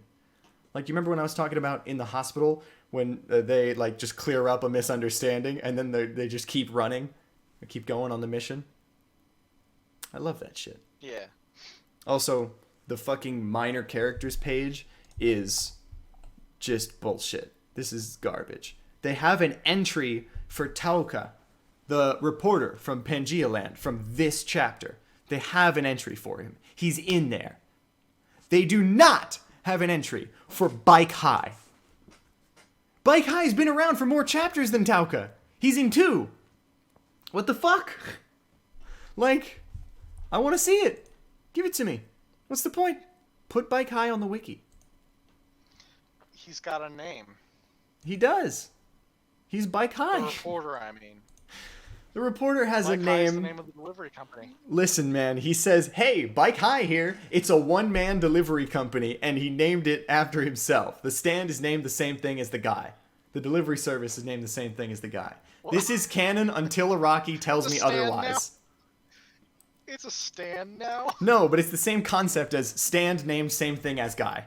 He's Bike High. His delivery service is Bike High. He walks in a room and he says, Bike High here.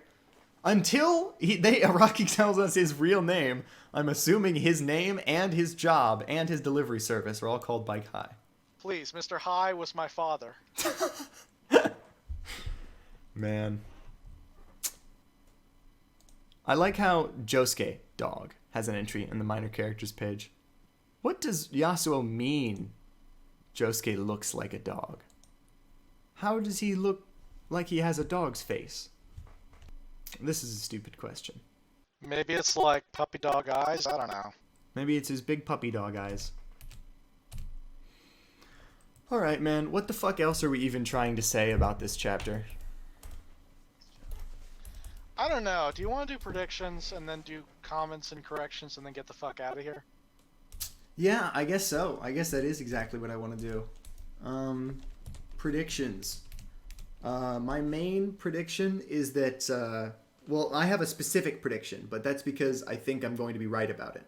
Like, I'm pretty sure this is a thing that we're gonna come back to and like redefine and nail down.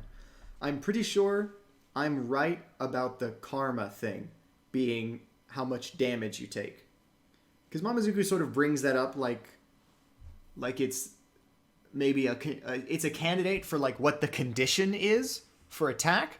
But it's totally not. That's like the determining factor in how strong the attack is. Or how much the damage gets exaggerated. So that's my prediction. That we're going to go back to the karma thing and nail that down. And Mamazuku's going to be right. And it's going to be how much damage you take. Depends on like what bad things you've done in your life. Take as much damage because he's not a stone cold killer like Josuke. That's literally true. Has Mamazuku killed anybody? Like... I mean, maybe before in his life off screen. We don't know. But, like, he didn't kill Urban Gorilla or Doremi Fasolitito or Poor Tom or... That's it. He hasn't been in any more fights. Wasn't the... Oh, right. I was thinking of Olomite. Yeah, when no. you said Doremi. But, no. Yeah. Similar name, different character. Indeed. Doremi Fasolitito. I love that. But yeah, I think Mamazuku is going to be shown to be right about the karmic punishment thing. That's my main prediction. Other than that, I hope the next chapter is a Josuke chapter. My prediction is that Jobin is fine. Oh yeah. He's fine. He's gonna survive. I really do think the purpose Maybe not the... Sorry, go ahead. Maybe not the end of the part, but it'll definitely survive this injury that we currently find him in. Yeah, definitely. I think 100% that injury was for the purpose of getting him out of the way for now, you know? Like, this section of the story is pivoting to be, like, about fighting Toru, and by extension, the head doctor. So Jobin just got like a lot of character development and he was just built up as like the possible final boss. But it's not final boss time yet. It's Toru fight time. It's finishing up the doctor's arc time. So he's built up Jobin and had him do the important like villain turn character thing. But he has not yet... It's not time to fight Jobin. Jobin shouldn't be doing main villain shit yet. See, I kind of disagree. I think the next major sequence is going to be, maybe not the next chapter, but like the next series of chapters is going to be two simultaneous arcs. It's going to be about Josuke trying to like reason with the head doctor, try to come to an agreement where all parties can be reasonably happy with the outcome. We can compromise. And meanwhile, it's gonna be Jobin trying to deal with Toru in an injured state. That would be an interesting way to go with it. I think that's a distinct possibility. But here's my thinking on the whole Josuke head doctor thing. While I would like to see him have like a sit down with the head doctor and try to like talk it out and come to an agreement that doesn't involve everyone dying, I think that is against Josuke's like end goal though. Because what does the head doctor want to do? Mass produce Locacacast 6251 for regenerative medicine consumption worldwide. Josuke, I mean, I don't know if he's like ideologically against this, but Josuke is with Mamazuku, and Mamazuku has said, like, we can't let this fruit fall into the wrong hands and get mass produced. That's game over. That's like the bad ending. So I don't know what Josuke could even like negotiate with him about, other than I will just let you do this mass production thing. Like what bargaining chips would Josuke have? I don't think he would do that. I would like to see him try and reason with the head doctor and have a conversation. But I don't know if I think negotiations will break down, is what I'm saying. Okay. So I think here's what's going to happen. I think Rai's going to try to stop the head doctor, or get to Josuke first, and the head doctor's going to end up killing Rai. Oh God. And then Josuke is gonna like pull a Johnny Joestar. He's like, I want to come to an agreement with you, but you gotta tell me the truth right now. What happened to Mamazuku? Oh. And that's where it's gonna break down. Yeah. That's where he's gonna murder him. That would honestly be a really dramatic and cool moment to have it break down right there over that. Where's Mamazuku? Dude, I fucking know Mamazuku is going to die in this part. I just don't know when. And it's scary. I fucking know he's not gonna survive all the way. Like, how could he? But like... We thought the poor Tom fight was the end for him, but he managed to survive that. He's not going to get so lucky a second time. Yeah, I mean, he got completely fucking disassembled into just spaghetti on the ground, and he was able to come back from that. But Jojo, the Jojo formula states that he will not survive. I mean, like, what are the parts where the Brojo survives? Not 1, not 2, not 3, not... 4, 5, no, unless you count Mista. 4 all 5. Yeah, 4 everyone 4 does. Almost everybody. For the one part where the serial killer is the main victim, I was about to say. Surprisingly low body count. The part where the enemy is a random dispassionate killer. Very low body count. Interesting. Meanwhile, you look at part 6, the part where the main antagonist is a fucking priest, yeah. And everyone dies. He's a man of God, and yet he decides to carve Jotaro up. Rest in peace. Yeah, Pucci is like the worst priest. Like, people on Twitter, you know when people take fictional characters way too seriously? And they're like, oh, you shouldn't sexualize Pucci, like, you know, with Dio. Like, Pucci's not gay, he's a priest. Obviously he wouldn't do that. It's like, listen, man, he kills people. Like, he's not a good priest any way you slice it. Guys, they're clearly banging, okay? They're clearly banging. We have to get over that. We can have no more arguments about that. They're lying in bed, like, shirtless, just, like, reading books and talking about things. If that's not gay boyfriend content, then, what is? What other way did you want Araki to use to make it more clear to you? If you wanted to say that Pucci is maybe saving himself for marriage, an argument could be made. You know what? That's correct. That's true. I love just coming up with weird shit like that. Like, well, Pucci is a priest, so he should be celibate, technically. So he probably shouldn't have been boning Dio if that was truly happening. But who knows, really? I really don't think Murder Priest cares about celibacy. Yeah, definitely not. Especially not like Murder Priest who, you know, he hired like a private investigator guy to break up Perla and Wes. Like, what kind of brother does that? He's always been like an underhanded person, even before he had a stand. Is part 6 good? I can't tell. I don't know. It's complicated. It is complicated. Do we have any more predictions? Yeah, I predict that, this guy is Flashback Man. I don't know. Who cares? I predict that the little, reporter guy with pigtails is gonna be Flashback Man. Fuck Flashback Man. Fuck Flashback Man. I don't want to hear another word about him. Chris!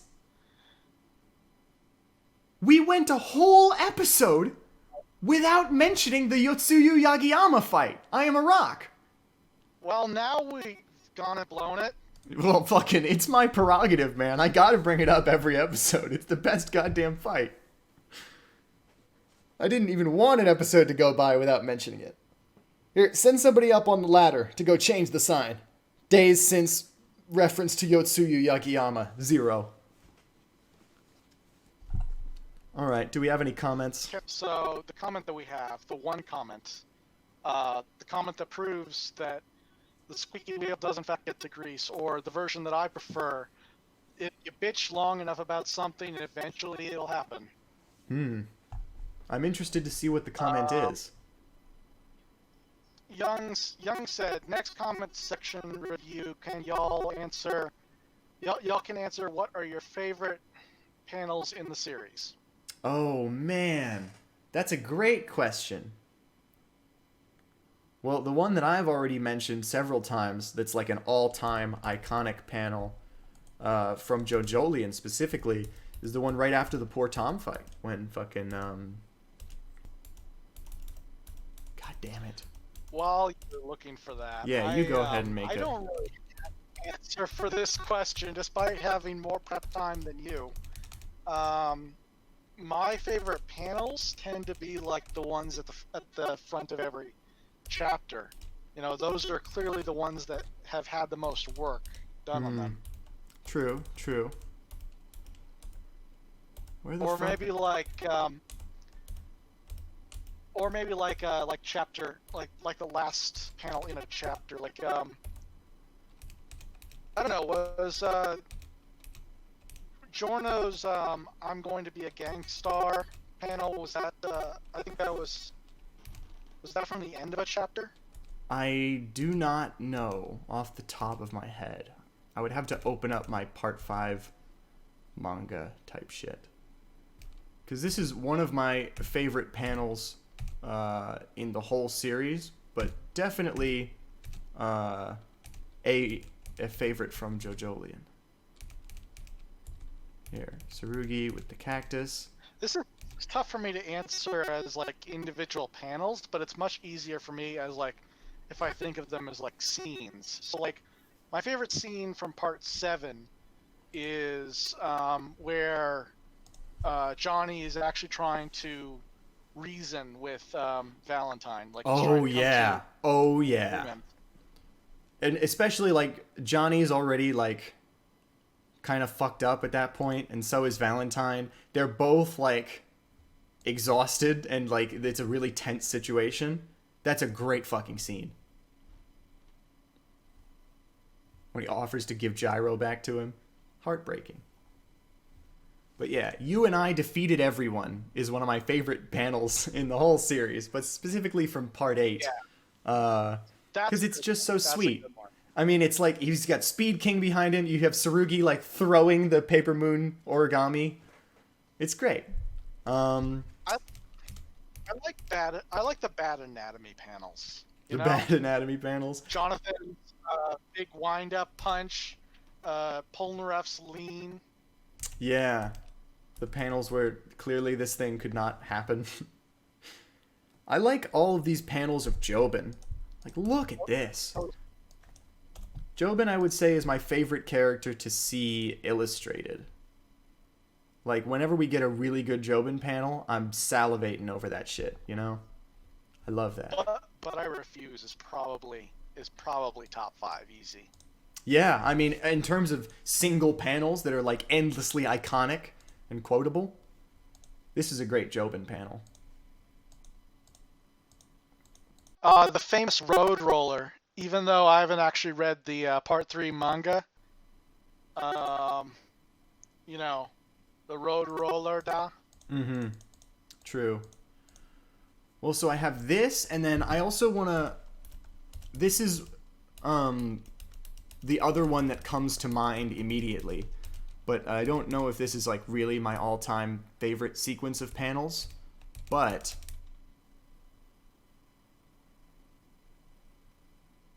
Hold a moment. I love when fucking in the Dolomity's Blue Lagoon fight, right at the end, where he finally gets mind controlled. Like, he loses, the baby grabs onto his foot, and the blood soaks through, and he gets mind controlled. The moment that happens, that the blood touches Josuke, you see the bony blue Hawaii thing appear on his body, and then it goes up to his neck. And so it goes like, and it attaches itself to him. And then there's one panel of Josuke in the store, and then there's one panel of Josuke walking around outside, and one of just like the blankness of his eyes, and then we're at Dolomity. Like, the mind control is represented by, we get all the way from one side of the city to the other in like 4 panels. But it's such a great build-up during this fight. The whole time he's like, no. Like, don't get touched.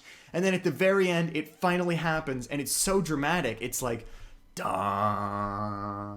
And then it just shows him like 10 feet away, da, mind-controlled, having walked there. And then it shows like just a couple more panels of him walking like a mind-controlled Blue Hawaii idiot. But it's such few panels, and it happens so fast. It really is like, oh fuck. Sorry, go ahead. Blue Hawaii in general feels like Araki's attempt to make the game of tag terrifying. Yeah. That's all it is. It's a game of tag. Yes, it literally is. And you cannot be it. You don't want to be it. I wonder what are my other like favorite panels of the part. I have another one. It's not a panel, but like another scene. One of my favorite scenes is the 7-page Muda. Oh yeah, those are some incredible panels. We would be remiss not to mention,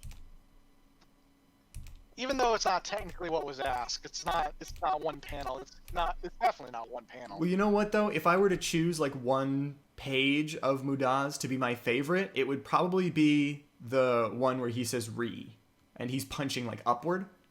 That's the best one. Yeah, that was incredible in the anime. Just simply with the like the voice machine acting gun sound as the re is going off. Mm-hmm. The voice acting really fucking sold it. It was so good. What was I going to look up? Oh, another amazing all-time classic JoJo panel when Jolene is fighting Planet Waves. What's his name? Guard Westwood? Yeah. When she's doing the Survivor fight. Survivor. I was looking for a word that described what I was talking about, and I didn't know why I was wrong. It's the Survivor fight. That's what it is. In that fight, at the very end, when Jolene like kills the guy, and she puts her thumb pointing to the star like up above her back, and she says, "Game set," and it has the little like Joestar star floating up and out of it. That's an all-time legendary panel. I love that one. And then I think I have one more actually. One of my favorite panels because it's funny out of context, or maybe it's not like a panel but like a progression of panels, where Josuke, this is from part 8. Mm-hmm. Josuke is in his boxers and Yasuo is giving him a hug and she's like, "It's touching me. It's touching me." Yeah, that's true. And then she like jumps away. And we pull back, we see his boner. Yeah. Part 8 was really strange at the beginning. Like, Josuke, his entire character is like, he sleeps between 2 mattresses, he gets boners, and he can't eat the bean food right. You know, he can't eat the sweet honey bean treat without it going everywhere. Like, those are his character traits. Doesn't know how to sleep, awkward boners, doesn't know how to eat. Like, he was such an idiot at the beginning that like stopped at some point. Jojolion is heavily front-loaded with like the weird character traits in the main character. Yes, you know? That is true. It's not like a persistent thing like in the other Josuke. Like, you make fun of his hair, he'll kill you. Yeah, true. I have another candidate for best panels. In the fucking in the vitamin C arc. The first time that Hato raises her heel and uses her stand to puncture fucking Tamaki Damo with her heel. Cool as hell. All-time great panel. Because this whole fight, she has been like, what? What's going on? Are you sure he's bad? I don't know. I don't believe you. And then she just gets like landed outside in the bubbles, tears in her eyes. She's realized her mistake, and there's no hesitation. Heel through the throat. Fucking awesome. Well, on the Tamaki Damo fight, there's what was I gonna say? Shit, I had it and then I lost it. It was also from the Tamaki Damo fight? Yeah, there's a great like horror panel where like you see the smudged handprints that used to be Kyo Nijimura all over the place. Yeah. Yes. And she's just melted. There's some great like terrifying imagery in Jojo, like single panels. The first time you see Heaven's Doors effect is just horrifying. What is the first thing Rohan does with Heaven's Door? He opens up Koichi's face, and it's a book. Oh, yeah. I'm sorry. I know that. I thought you were saying the first thing he does with it, like the implications. I was like, what's the first thing he writes? Never mind. No. It's a visual fear thing, you know? Mm-hmm. Like Koichi's face just doesn't look right. Yeah. Do you like how they use Koichi's face as a book, as a loading screen in the game sometimes? Like the pages of Koichi's face flipping? Oh, well that's the loading animation in All-Star Battle. Like on the loading screen, there's a little brown image of Koichi with the pages of his face just flipping, just like to indicate loading. This is another all-time amazing fucking panel that I love so much. On the right here, with Josefumi and Kira. Fucking on this same note, Jojolion is really, really good at like the emotional storytelling. You know, like in stories when there's some sort of like, sorry, I'm paging through stuff at the same time, so I lost my train of thought. Have you ever heard the phrase that when you're before on the podcast? Yeah.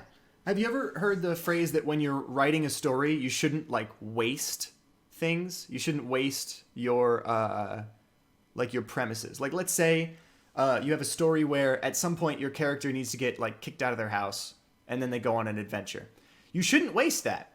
You shouldn't just have them like get kicked out in a quick scene and then cut to them like on the road. You should have them really like stop and experience the emotions of like being uprooted and being booted from your home and having to fucking try to carve your own way. Like you should really, if that is already a piece in your story, you know, that situation has emotional weight to it.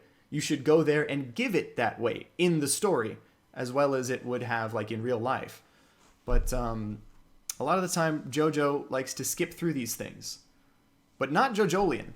Jojolion, like, really slows down, and it gives you, like, a full look at everyone's, like, mind state and, like, why they're doing what they're doing. Especially in this flashback. Like, you get a really good idea of what kind of person Josefumi and Kira are. And specifically, the part that I love the most is their connection to Holly. Because Josefumi, I mean, obviously, it makes sense. Kira is connected to her. It's his mom. But Josefumi is like just some guy that Kira just happened to bump into, and he just happened to be like operated on her many years ago. But the things that Josefumi says and like the reason that Holly is important to him, it's not super like simple and spelled out and plain as day. It's quite good. Like, I'm not even sure how to like say this. Josefumi has a much more complicated quest as a character than like Jotaro. Jotaro's quest is to defeat Dio. Josefumi's quest is like for meaning and like, why am I alive? It's much more like open-ended and not as straightforward, like everything in Jojolion. You mean Josuke, not Josefumi, right? Well, Josefumi is also looking for meaning and wonders what the purpose of his life is and why he's alive. Because when he is giving the fruit to Kira at the end, he's like, I died way back then on the beach when I was a kid. I haven't been alive since then. My life is a waste on me. I should give it to you. So he kind of is like, he has no purpose. If we can get back to the the panels. I'm sorry. Yeah. I talked for a long ass time. No, it's fine. It's fine. It was related to the question tangentially. But like I just thought of another one that I really like, and it's from part 4. Nice. It's when Kira's just knocked out Koichi, and he's like, I should really hurry up and kill you, but this is bothering me, and he puts his sock right side out. Yeah, he fixes it. He's wearing it inside out. Why and then would the he panel do that that? immediately follows, the panel that immediately follows, where he's pointing up and Killer Queen's also pointing up, and he's like, now to finish you. That's a really good panel from part 4. Bro, screen cap that panel and send it to me, because I've never read the part 4 manga. God damn, I gotta go find it then. Oh shit, I'm sorry. I thought you were already looking at it. But anyways, the reason I said... I was just thinking of it. But yeah, okay, you keep going. Well, I'm not trying to give you extra homework. You don't gotta do that. But the reason I was saying all of that shit about Holly and Josefumi is because there's a really great panel that is my like next and final answer for my like favorite panels from Jojolion. I love like they tell you that Holly is like not well, and then they show you when Josefumi and Kira go to her home, and then she calls him Yoshikage and says that his hair is a hat, and then Yoshikage from the other side of the room is like, Mom, I'm the one who bought a new hat. Come on, it's time for bed. And she's like, huh? And she starts crying. And it's really sad. Like, really sad. This is like a person who keeps forgetting that they aren't like fully functional anymore, that their brain power has degenerated. And when she remembers, it really upsets her. But none of this is like, you know, it's all visually conveyed, and it's all conveyed through her dialogue of just like an Alzheimer's up person who's like doesn't have a total grip on reality. And then these panels right fucking here, right after she starts crying and says all that dementia stuff, we get, let go of me, I can go to my own room by myself, just you, give Yoshikage the Rose of Versailles to read. And then Yoshikage leads her away. But those 2 panels of Josefumi looking grimly into the middle distance are really good. Because it tells you so much about, like, you know, he feels for Holly deeply. He understands why he's on this quest.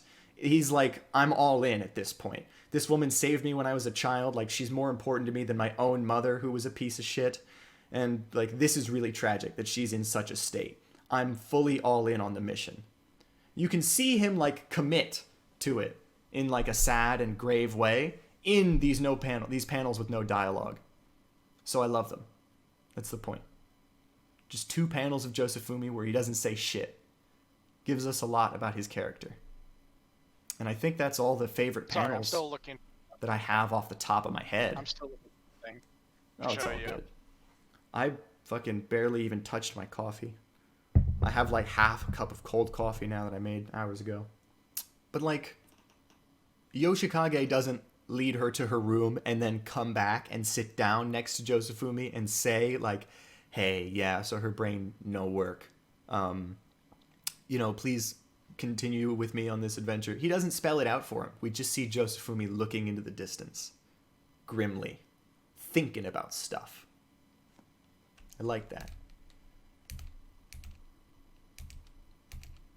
And also I like it's sort of, this is very subtle and this is sort of implicit because we've never seen Josefumi get mad over his hair. Josuke did that all the time. If you were to insult his hair or say something about his hair, he would be very pissed. But Josefumi, when she says, "Did you buy a new hat, Yoshikage?" he looks a little miffed, but he doesn't say anything. So I would like to think that he gets really mad, just like the original Josuke, but he respects Holly so much that he doesn't say anything to her. He just lets it slide. It's pretty great. Everything in this flashback is like the best content in the series. Okay, I think I've just about found it.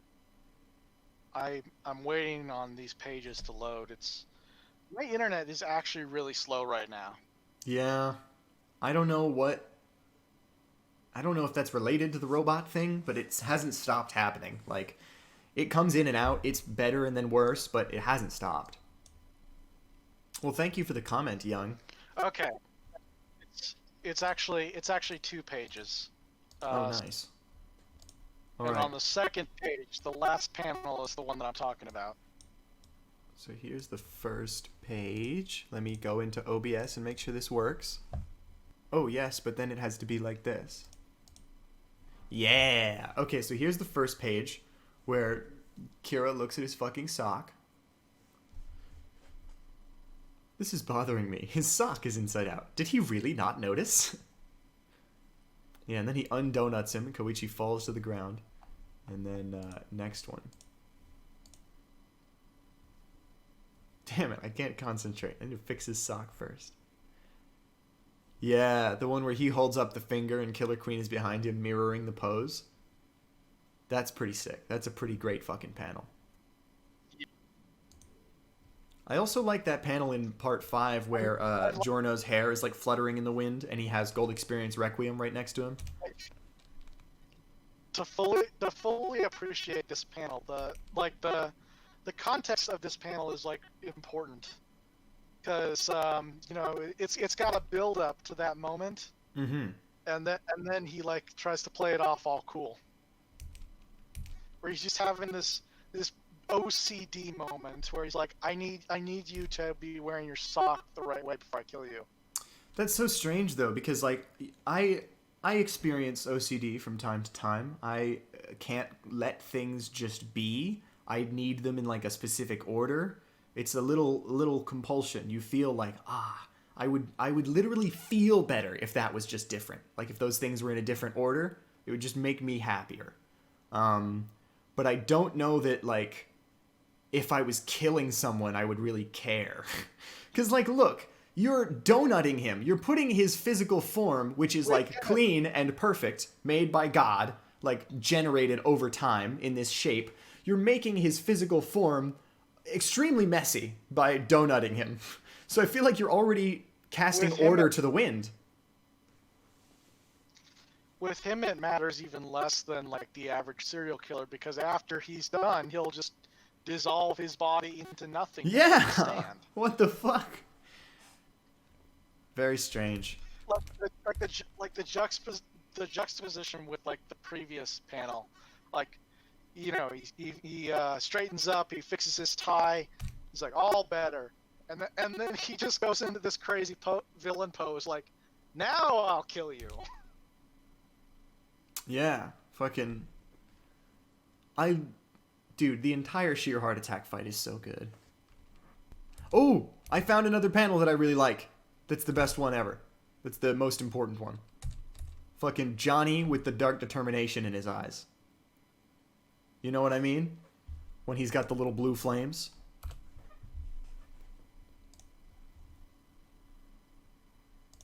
Was this right before the D4C fight? No, but it does come back right before the D4C fight. The one I'm talking about is the first one, and I have already screen capped it, but I can't find it in my fucking... What? Give True Man's World. Yeah, Volume 8. True Man's World. The Truman's World. Yeah, there we go. The fucking Dark Determination. And this is the first time it shows up because Ringo diagnoses it. He says, like, that man over there, pointing to Gyro, he wouldn't kill me. But this guy, he's got a dark determination in his eyes. And it's really cool because that shows up, like, in other characters. Like, fucking... Oh, now Gyro has it? Yeah. Cool. There's no reason for her to, the Kato Higashikata, but right before she kills Jobin's bully, we see the little flames in her eyes. She's not related to the Joestars, but you can have that emotion no matter what. I'm trying to find that other panel from the Ringo fight, where it's just like a big 2-page spread of him shooting the bullets.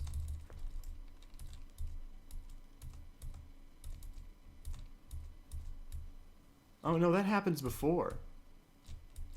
That's already happened. Yeah, that was back a ways.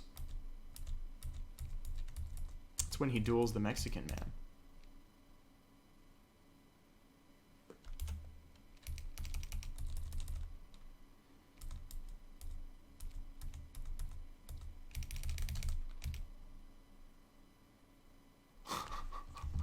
Yeah, this is it, baby. Oh, I already have this saved. Wow, that's how good this page is. I already have it.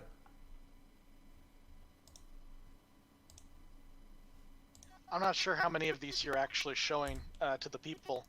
So all of them, because I'm using my manga program. This is the last one. Oh, like the one that I mentioned offhand earlier, like the 7-page Muda and the what was the other one?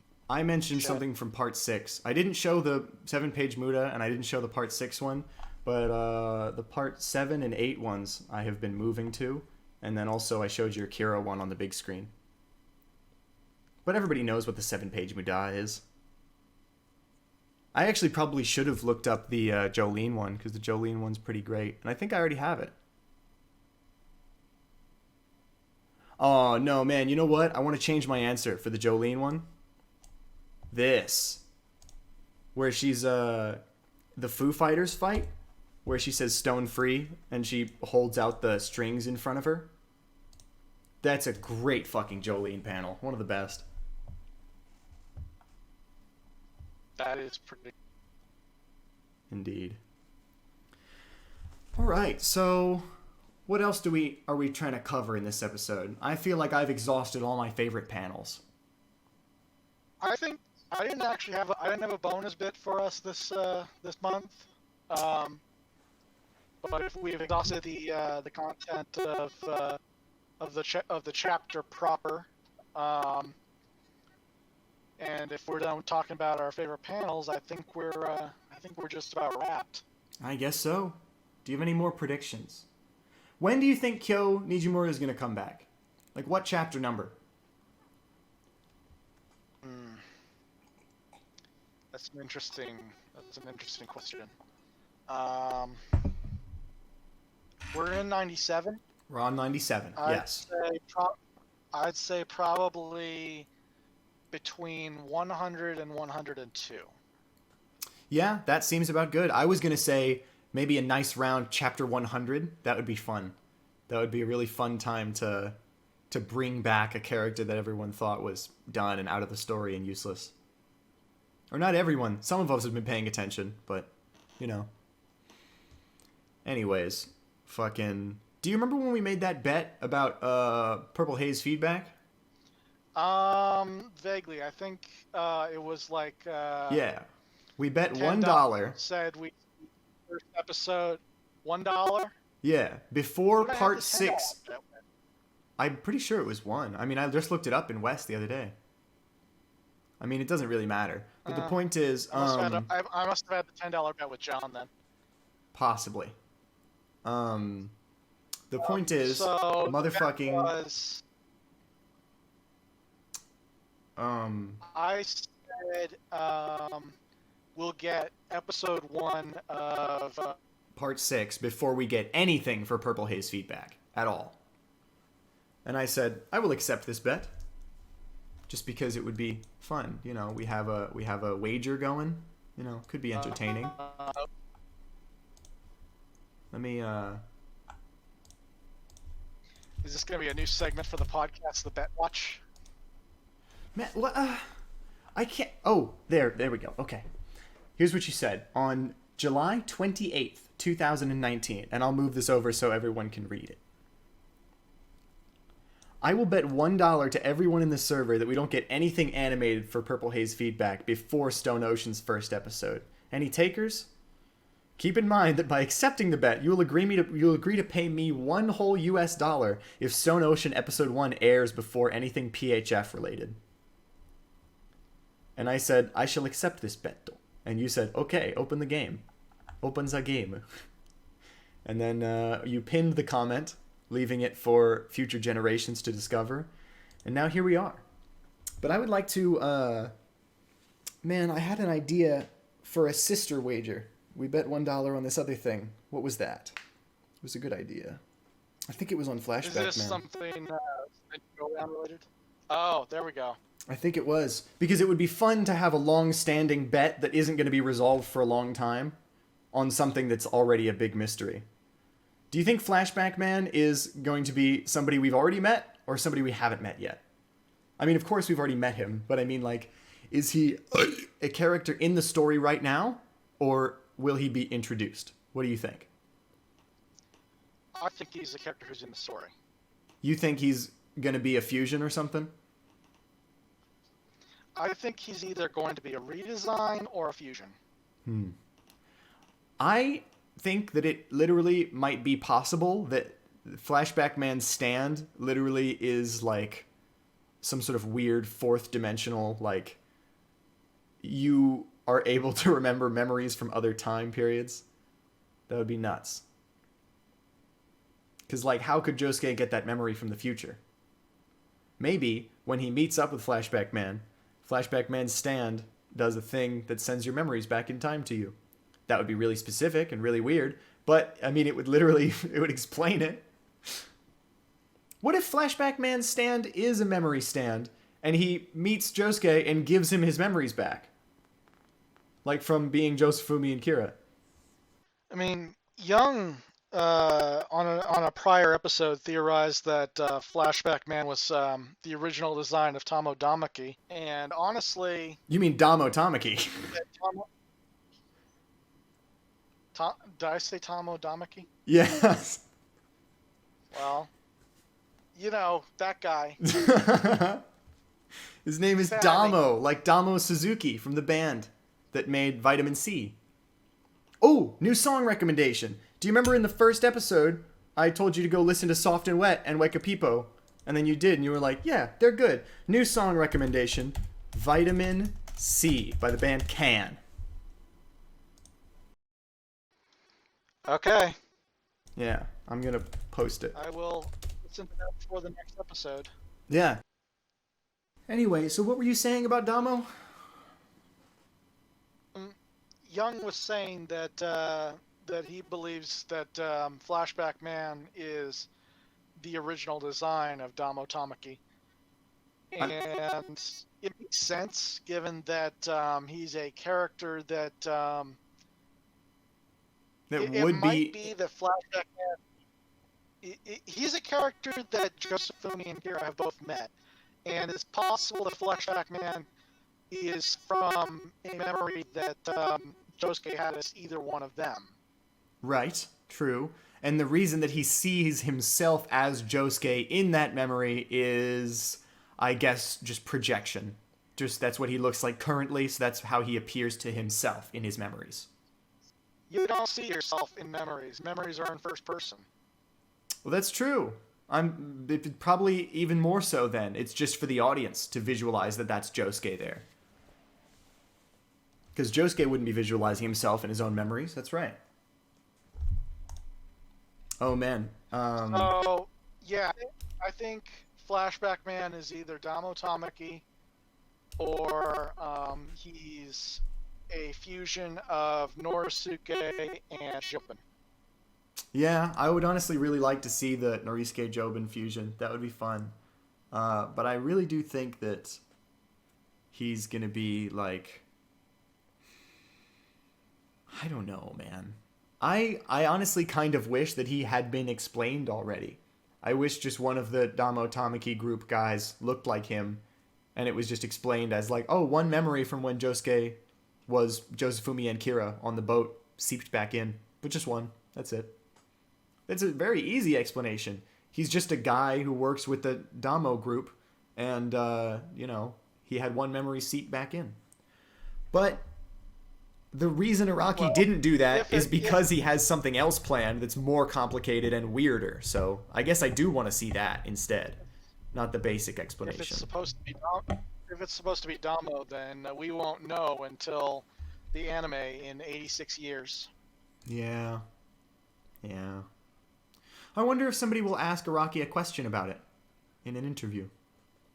Because, he normally doesn't give up info like that while the part is going, Afterwards, he might talk a little bit about his decision-making process. I hope we get that kind of behind-the-scenes look on Jojolion. I would love to know what he was thinking on so many of these. This is also another one of my favorite panels from Jojo, from Part 7. Absolutely beautiful. Just has this serene beauty to it. Well, thank you, Young, for your comment, for your question. Favorite panels in Jojo. That was a good one. I actually had some good responses. Yeah. It was a good question. Prompted a lot of discussion. Yeah, yes indeed. And I think I'd like to think it created a good amount of content for what would have otherwise been a rather lackluster episode about an ironically good chapter. Yeah, that's so strange. When I read the chapter, I was so excited to go do the podcast with you. I was like, we're going to have so much to talk about. Things are so different now. But, not really. I don't know. This isn't really the things are finally happening chapter so much as it is things are gonna finally happen next chapter. A couple things that we've been setting up for a while now are happening chapter. Josuke, the package, that ball finally dropped. The head doctor's now pursuing him. Toru finally dropped. He's now a real villain. It was still questionable, even up to the last chapter. I mean, if you were smart, you would already have figured it out. But it was still he could be on anyone's side. Up until this chapter where he starts listening to music while everyone's dying. So yeah, a couple big balls finally dropped. And there were some revelations. But, How many balls, Zach? Okay, well, Josuke's package to the head doctor. We have to make it 4. We have to. We literally do. The head doctor's a real person.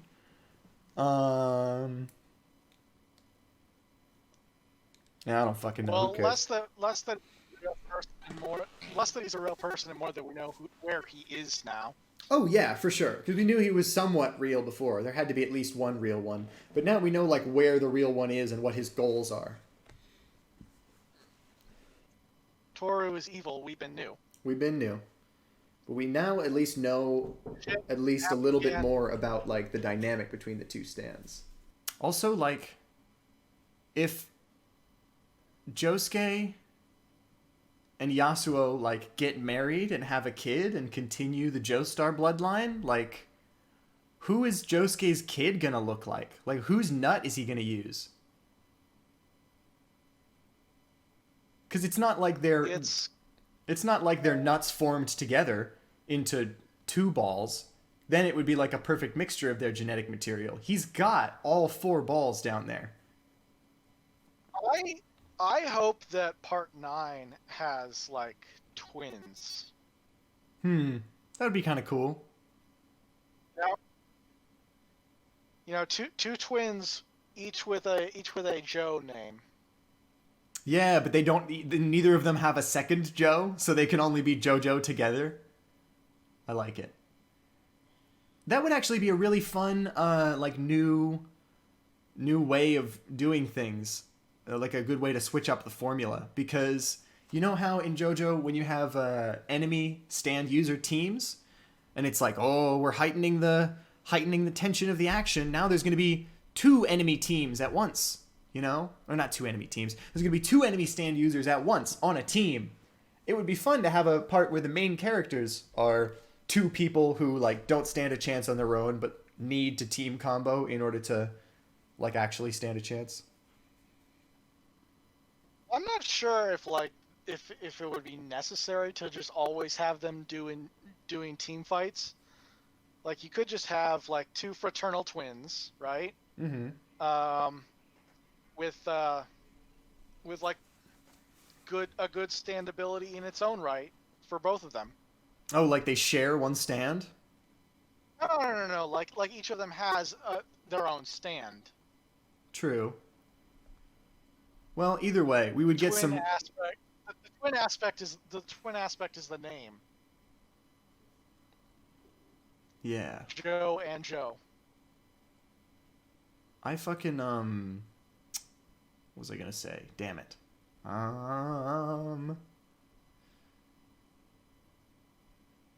Oh, you know what would be cool? Have those kids fight each other at some point. That's always a big dramatic thing to do. You know, when you have your 2 teammates the whole thing, and you have them face off at the end, like in fucking Tom Clancy.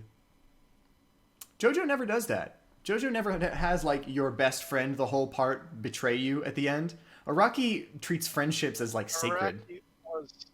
Araki was like the closest at part 5. Yeah. And backed out. Yeah, I was gonna say Araki has never written like a friend turns to enemy double cross plot. I mean, with Jonathan and Dio, it was like enemy the whole time. He's just pretending to be a good boy to the dad, you know? It was never like friends to enemies. You know what? Let's close the podcast on this one more thing that I have to say that I just remembered. It might have fooled Jonathan. He's like the most naive. That literally is like, true. I believe we can still be friends. I am literally evil. Can you see the moles on my ear, motherfucker? Also, I have one mole on my ear. I've never noticed this before, but I was sitting in the car the other day, and I looked in my rear view, and on my right ear, I have one little brown spot. I have a mole. Like, not a big one, but it's definitely not like I couldn't wipe it away. It's part of my skin. So I guess I'm like 1/3 as evil as Dio. I'm like a low level type of evil. You're slowly transforming into Dio. I mean, you have the tattoo of the star on your shoulder. That's true. You know what I need to do? I need to get the Jonathan's stitched body to Dio's head neck thing. I need to get that as a neck tat all the way around. That'd be hardcore. Also extremely painful. Yeah, I think that's like the thing that you would go in like multiple sessions to do. Yeah, probably, man. And the neck is such a fucked up place to get tattooed, too. Oh, hey. So, I think I have, if you want to end the episode, I think I have a little bombshell to end on. Let me get back over here to... I was just looking for vitamin C 8-bit version. Oh, nice. To nice. find one. Dude, fucking, we'll have to make one then. We're music people, right? Remember? We used to do music. That's in our wheelhouse. People, though? That's our... we got the skills. We can do that. I'm just kidding. I'm trying not to talk myself up because I have no skills and I can't do anything. But, like, theoretically, if I was a stronger mashup artist, if I was more powerful, if I had more ki, if I had more energy, if I had a stronger stand, then I already would have gotten into, like, chiptune arrangements and stuff. I would be so powerful. But unfortunately, I'm a give-up type motherfucker. Sad. Anyways, the thing I wanted to end the episode with is in the flashback. We always go to these flashback chapters because they're like the most important shit right now in the story. But check this out. So, Tsurugi... Sorry, I started reading. Okay, so the flashback chapters, right? You remember at the beginning where everybody's sitting at the table and Joshu's playing like pranks and then Tsurugi steps on his tongue. You remember this? Yeah. And then at the beginning of this, we saw the California King bed cheese pieces, the chess set. But the narration, I'm going to read the narration right now. And I want you to think about it in the context of Daya and California King bed. Stand abilities. They are a reflection of the shape and state of one's heart. So your stand is dependent on the shape of your heart. It is the power of the heart that controls it, and they are normally kept deep within the heart. Like hiding the underwear you have on, even if you know about them, the existence never appears on the surface. They are implicit and never brought up in conversation, even among families that live together, even in front of those you love. Occasionally, there are changes in the heart. The heart, along with a stand ability, feels things like fatigue and age as time goes on. Sometimes, when one accidentally steps in the wrong place, something that one had meant to keep shut down deep inside them will boil over like lava from a volcano. A stand is a form of energy. When that happens, no matter how desperately you try to stop it, you won't be able to. You won't be able to control it until it stops at its destination. And then Tsurugi picks up the body bag. But what does that mean? Like, what is all of that? Talking about how your emotional state, your stand can change over time and you won't be able to stop it? I think this is in reference to Daya's stand, and I think they're trying to foreshadow that it can do more than we know about, and that she will experience a change of heart and her stand's going to get crazy, scary, powerful, and erase everyone's memories. I can't believe that narration was there the whole time, because it never struck me as, like, important until recently. Like, I knew it was probably important to something. Distracted by the cheese. Yeah, by the cheese pieces. Well, I felt it would be relevant to something, but since we came back and saw the chess pieces, I went back and read the narration, and I was like, oh my god, I think this is talking about Daya. Well, I think I mentioned that, like, one of the possible places we go from here is everyone's acting normal because Daya's erased their memories. Yeah, absolutely. But then the question is, can she do that? We've only seen her take one person's memories and not even choosing. Like, she doesn't even get to choose what memories it is. It just is, like, random shit that falls out of them. So I think this is implying, like, her stand is only like that because she's, like, a carefree girl, you know? She's not, like, a fighter. She hasn't experienced... She doesn't use her stand for, like, things that often, you know? She's not an experienced stand user. That's the thing. So I think that, the heart feels fatigue and age as time goes on. I think her stand is going to mature into the ability that causes everyone to be behaving normally. I don't know whether it's like a memory suppression field, like it only works when they're around her, or if she literally took the memories out and they're sitting over there on the chessboard, or what. But I'm sure Daya's stand is going to mature, and we're going to see some memory fuckery. I don't know how the story could not go that way, at least a little bit.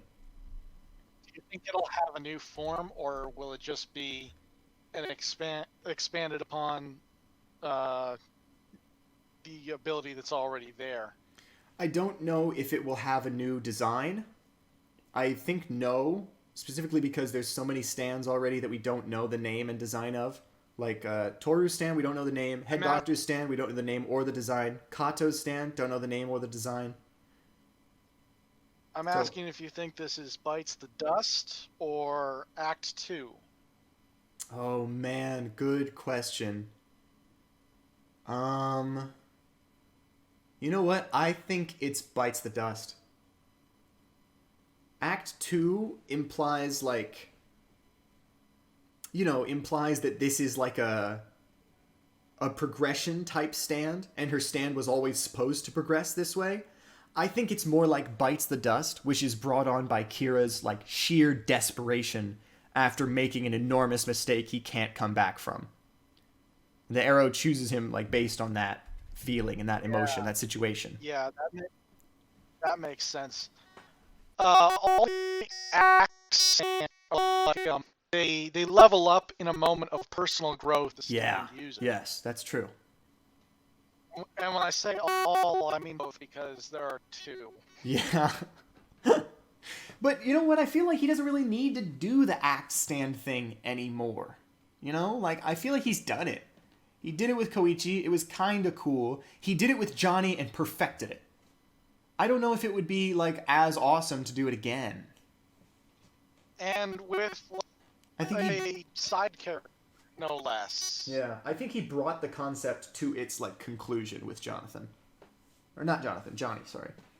You know what I really love about Part 7? Yeah, you're right. It's the commitment. You wouldn't go backwards. Yeah, it's the commitment to, what do I love about Part 7? Oh, it's the commitment to not being Jojo, to being not even a Jojo part. At the beginning, it starts off with just like Native Americans running after one of their own who's really fast. And then he argues with his sister about leaving the tribe. And then Gyro rolls up, and does a little steel ball business. And then Johnny stands up, blah, blah, blah, blah, blah. The story happens. But the point is, nobody goes, ora, ora, ora, ora, ora, ora, and does a stand rush until like chapter 96. Like, there are no auras in an entire part of JoJo, except for, like, this one time. That reminds me of the big establishing shot of Gyro, like, smiling, and he's got the grills that say, go, go, Zeppeli. That's a good panel. That's a great fucking panel. An all-time great. Where he says, Nyoho. Another all-time great panel. Gyro doing the man, do you even remember this? Mozzarella, whatever. Not pizza mozzarella, but the other joke he does when he says, I'm going to make coffee. I'm going to be stupid. I can't even, what does he say? I'm gonna open it up. I'll give it to you. Was that Gyro or was that Diego? No, it was... Diego also had a really dumb joke thing that he did. Yes, that's true. But this is the other Gyro one. This is not quite, Man, is it even here? This is Chocolate Disco. When does he do the... Man, Jojo's fucking stupid. You know what? A little bit. I'm on the part where Jesus... Man, okay, so it's Gyro when he does the days of the week thing. Do you remember that? I vaguely did a thing with days of the week. Yeah, I'm finding it, though. It's fine. He says, like, Johnny, check this out. I've come up with a gag. Tell me how it is. And then he says something to set up the gag, like, okay, I'm going to go through the days of the week. On Wednesday, I'm going to turn stupid. And then on Thursday, I'm going to make coffee. It's just, like, weird. But I love it. It's a funny little gag. Damn, where is it? Okay. I think it's called 7 Days in a Week. Steel ball run 7 days in a week. What'd you say? I said that's the realest interaction ever. Yeah. It was chapter 63. Oh, this is it! 7 days in a week! So, Johnny, I just came up with a gag. The title is This Is How I Spend My Week. But I'm going to say the days of the week in Italian, starting from Monday all the way to Sunday. I'm going to turn stupid on Wednesday, and then make some espresso on Thursday. On Friday, I'll mix in the sugar, and on Saturday, I'll drink it. Sunday is a day of rest. And then he does the gag, and it's, like, really weird. I'm just going to screen cap it for you. It's really excellent.